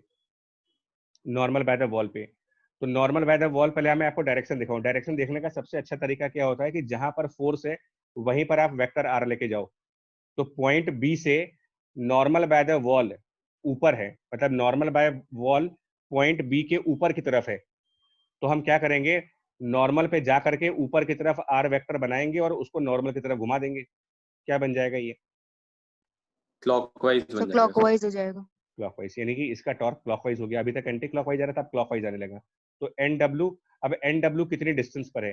तो आप इसका डायरेक्शन देखो यार, एक बार डायरेक्शन देखो। एन डब्ल्यू की डायरेक्शन ये है, ऐसे हॉरिजॉन्टल डायरेक्शन है, और बी पॉइंट से उसका परपेंडिकुलर डिस्टेंस निकालना होगा आपको, यानी ये डिस्टेंस परपेंडिकुलर वाली पॉइंट बी से। एन डब्ल्यू हॉरिजॉन्टल ऐसे जा रहा है, और sir perpendicular d distance sir sin L नहीं, साइन थीटा हो थीटा। जाएगा। डी नहीं बच्चा, एल होगा एल तुमका। साइन एल थीटा होगा, सर। सॉरी पूरी तो लेंथ आएगी हाँ, लैडर की। एल साइन थीटा होगा ये, एल साइन थीटा।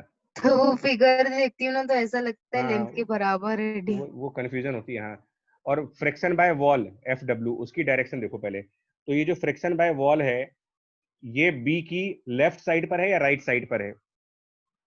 क्योंकि आपको लेफ्ट साइड। तो हम एक काम करेंगे, लेफ्ट साइड पर एक वेक्टर बनाएंगे और उसको फ्रिक्शन की तरफ जब घुमाओगे तो ये क्लॉकवाइज क्लॉकवाइज सर। क्लॉकवाइज घूमेगा। और इसका डिस्टेंस क्या है? तो फ्रिक्शन बाय वॉल की डायरेक्शन ये है, फ्रिक्शन बाय वॉल ऐसे जा रहा है वर्टिकल साइड पे, ऐसे ये डायरेक्शन है फ्रिक्शन बाय वॉल की। तो कुल मिलाकर के cos थीटा। हाँ, पॉइंट बी से वो वॉल कितनी डिस्टेंस पे है, पॉइंट बी से उस वॉल तक का डिस्टेंस, तो ये एल एल cos थीटा हो कॉस जाएगा। थीटा हो जाएगा। ये दोनों क्लॉकवाइज टॉर्क हैं, तो दोनों क्लॉकवाइज टॉर्क ऐड करके एंटी क्लॉकवाइज टॉर्क के बराबर कर दीजिए, ये आपकी तीसरी इक्वेशन बन जाएगी, थर्ड इक्वेशन ये बन जाएगी इसमें। हालांकि इसकी सॉल्विंग टफ है, इसकी सॉल्विंग टफ है, देखो मैं बता रहा हूँ सॉल्विंग टफ क्यों है। आप हालांकि आप क्रिटिकल केस में अगर आप स्मार्टनेस के साथ काम करोगे तो जल्दी आंसर ला सकते हो। आपको ये पता है कि अगर ये इक्विलिब्रियम डिस्टर्ब होगा तो सबसे पहले कांटेक्ट कहाँ पे छूटेगा? तो वॉल की तरफ छूटेगा। ए पे सर। पॉइंट पर। हाँ, तो आप क्रिटिकल केस सॉल्व करने के लिए आप स्मार्टली प्ले करो। क्रिटिकल केस सॉल्व करने के लिए नॉर्मल बाय द वॉल को 0 कर दीजिए, नॉर्मल बाय वॉल 0 कर दीजिए, तो क्या होगा, सेकंड इक्वेशन डिसअपीयर हो जाएगी। नॉर्मल बाय वॉल 0 होने का मतलब सेकंड इक्वेशन डिसअपीयर हो जाएगी। Yes sir. थर्ड इक्वेशन में NWL sin थीटा 0 हो जाएगा। तो आपके दो वेरिएबल्स की इक्वेशन बचेंगी, सिर्फ इक्वेशन बिटवीन टू वेरिएबल्स बचेगा। जानते हो कौन कौन से वेरिएबल बचेंगे? कौन कौन से दो वेरिएबल बचेंगे आपके? Sir friction by wall and sir उसकी जगह तो FW M वाला आ जाएगा। हाँ, तो बच्चा आप एक काम करना, टाइम बहुत ज्यादा हो चुका है ना, तो इसको मैंने आपको हिंट कर दिया, आपके पास बुक्स हैं और हर एक बुक में इस टाइप के क्वेश्चन मिल जाएंगे तुमको, तो एक बार देख लेना, वहां से कर लोगे ऐसे को अपने आप। Yes sir. है ना? सर ये सर कर लेंगे। सर ये वो वाला केस है ना जिसमें लैडर पीछे की तरफ अबाउट बी पीछे की तरफ गिरेगी। हाँ हाँ, मैं एक बस जी। एक आपको है ना, मतलब एक्चुअली क्या है कि उतने क्वेश्चन तो करा दे ताकि आपको फायदा हो। मेरा मतलब, मेरे कहने का मतलब है कि टाइम पास तो कर नहीं रहे हम लोग। तो ये कुछ ऐसा है बच्चे, इसमें एक रॉड है जो एक तरफ मतलब पाइवोटेड है इस तरफ पर, ये रॉड है M मास की और इसका लेंथ L है, और इसके साथ हम लोगों ने कोई एक मास हैंग किया है, इसके साथ एक और ब्लॉक लटका दिया इसके साथ, ऐसे करके एक ब्लॉक हैंग किया इसमें, मान लो M मास, M2 मास कर दीजिए, रॉड को M1 कर देते हैं और इसको M2 कर देते हैं। और ये जो दूसरी वाली ब्लैक कलर है ये स्ट्रिंग है, मतलब ये स्ट्रिंग है जिसमें 0 मास है, स्ट्रिंग का 0 मास है, ठीक है। तो इसके इक्विलिब्रियम की कंडीशंस लगानी है, मतलब M2 hanging from the rod है, M2 मास हैंग कर रहा फ्रॉम, हैंगिंग फ्रॉम रॉड। जल्दी से कर लें क्योंकि कुछ लोग की कंप्यूटर क्लास भी है। क्या होना चाहिए रिजल्ट यार, और ये वॉल है, इधर वॉल से बाधा है, तो मैं इक्वेशन दिखा दूं। एक्चुअली क्या होता है कि जो इसमें इसका फोर्स पूछते हैं कि ये पिवटेड जो है वो कितना फोर्स लगा रहा है यहाँ पर, इसका फोर्स क्या होगा। तो सुनो, आप इसके अलावा सब कुछ छोड़ दो, पिवटेड के अलावा आप बाकी फोर्स देखो। सबसे पहले क्या दिखाओगे, और ये दे रखा है कि M2 जो है वो राइट साइड से L/4 डिस्टेंस पर है, ये दे रखा है आपको कि ये राइट साइड से L/4 है, जैसे वो कैट वाले में दे रखा था। तो सबसे पहले क्या करेंगे, रॉड के सेंटर से mg दिखाएंगे, रॉड के सेंटर से एक इसका mg दिखाओगे जो हैंग कर रहा है, और जो स्ट्रिंग है उसमें टेंशन फोर्स दिखाओ। तो कैपिटल T दिखाया, M2G दिखाया और कैपिटल T दिखाएंगे। अच्छा, ये एंगल थीटा भी गिवन होगा आपके क्वेश्चन में। सर M2 पे सर ये ऊपर कैपिटल टेंशन नहीं T दिखाएंगे? कैसे हो गया? कैपिटल T नहीं, सॉरी, ये वो है MG M1G। M1G हो जाएगा। हाँ, M1G है। ये तीन फोर्सेस दिखाए, लेकिन एक बात बताइए, अभी अभी मेरा पर्पस पूरा नहीं हुआ। अभी मुझे ये भी दिखाना है कि जहां पर उसको हिंज किया है या जहां पर उसको पाइवोट किया है आपने, पिवोटेड किया है, जहां भी कहे तो यहाँ भी फोर्स आती है, यहाँ से भी फोर्स आती है। तो ये फोर्स किधर की तरफ आएगी, तो देखो इसके लिए थ्योरी पर आ जाओ, लॉजिक के साथ समझा देते हैं आपको ना। फोर्सेस तो हर डायमेंशन में बैलेंस करना है ना, ईच डायमेंशन में बैलेंस होना चाहिए, किसी एक डायमेंशन में नहीं। तो ये बताइए, क्या इस फिगर में फिलहाल इन तीनों में से किसी का हॉरिजॉन्टल कंपोनेंट जाएगा कि नहीं? mg सर mg, T का तो T का हॉरिजॉन्टल कंपोनेंट लेफ्ट साइड जाएगा, तो तो लेफ्ट जाएगा, तो इसको राइट आना पड़ेगा तो हिंज सर वाले M2 को। पे ऊपर टेंशन नहीं सर। दिखाएंगे? बच्चा वो इंटरनल फोर्स हो जाएगा, M2 रॉड से अच्छा। हैंग कर रहे हैं जी सर। आप। इसका मतलब ये जो पिवट होगा ये राइट साइड एक फोर्स लगाएगा, अदरवाइज टेंशन बैलेंस नहीं हो पाएगी। तो एक फोर्स इस पिवट का राइट साइड की तरफ होगा, उसको आप कह दीजिए P x, P for the pivot और एक्स मतलब उसका एक्स कंपोनेंट। और वही पिवट एक फोर्स वर्टिकल डायरेक्शन में भी लगाएगा, उसको हम पी वाई कह देते हैं। मतलब ये जो हिंज होते हैं ये दोनों डायरेक्शन में फोर्स लगाते हैं, एक्स डायरेक्शन में भी और वाई डायरेक्शन में भी हमेशा ही। अब आप इक्वेशंस क्या लिखोगे? चलो इक्वेशन लिख लें जल्दी से। हॉरिजेंटल डायमेंशन में कौन किसको बैलेंस कर रहा है, जल्दी से बताओ। हॉरिजेंटल डायमेंशन में तो px बैलेंस करेगा टेंशन के cos थीटा वाले कंपोनेंट को, फर्स्ट इक्वेशन हो गई। वर्टिकल डायरेक्शन में कौन किसको बैलेंस करेगा? तो py पी वाई है प्लस टी साइन M1G थीटा। Plus M1G plus M1G M1G M2G plus M2G। हाँ, यस सर। ये हो गई आपकी दूसरी इक्वेशन। और उसके बाद टॉर्क पे आ जाइए। तो टॉर्क फिर से अबाउट आप कोई भी पॉइंट चूज कर सकते हो, तो मैं इस बार पिवट को ही चूज कर लेता हूँ, ज्यादा फायदा रहेगा। वैसे आप जरूरी नहीं है, आप चाहो तो कोई भी पॉइंट ले सकते हो। तो इससे क्या होगा, पी एक्स पी वाई दोनों चले गए। यस अब आप M1G की टॉर्क देखो, M1G और उसका डिस्टेंस पिवट से कितना होगा? M1G का distance from that pivot hinge से, तो L/2। M2G का डिस्टेंस अगर ये right 3L/4। 3L/4। L/4 yes हाँ, और ये अच्छा, ये दोनों क्लॉकवाइज है कि एंटी क्लॉकवाइज है? तो ये पिवट के राइट क्लॉकवाइज है सर। है ना, पिवट के राइट साइड है। तो आप क्या Yes, करो, sir. राइट साइड आर बना करके घुमा दो clockwise, right side r Clockwise बना आ के घुमा लो, जाएगा। क्लॉकवाइज आ जाएगा। तो ये दोनों क्लॉकवाइज है, ये ऐड हो गए, दोनों क्लॉकवाइज थे इसलिए ऐड हो गए। इक्वल टू टेंशन का जो ऊपर वाला कंपोनेंट होगा ना, स्ट्रिंग की टेंशन का वर्टिकल कंपोनेंट, यानी कि टी साइन थीटा जो इधर की तरफ देख रहे हो आप, और ये इधर टी कॉस थीटा आ रहा था। टी साइन थीटा का टॉर्क देख लो किधर आएगा, सर एंटी क्लॉकवाइज हो जाएगा। Anti clockwise. T और clockwise T sine theta into वो टोटल एल डिस्टेंस पे है, इनटू एल। ये तीसरी इक्वेशन। बस इनको सॉल्व कर लीजिएगा, सॉल्विंग अभी छोड़ दे रहे हैं। अब आपको क्वेश्चन में हेल्प मिल जाएगी काफी तक। अब आप क्वेश्चन करोगे ना इक्विलिब्रियम के, तो हो जाएंगे। तो मोमेंट ऑफ इनर्शिया भी कल हो गया और इक्विलिब्रियम का भी टॉपिक हो गया। ये दो बड़े टॉपिक मैंने करवा दिए आपको,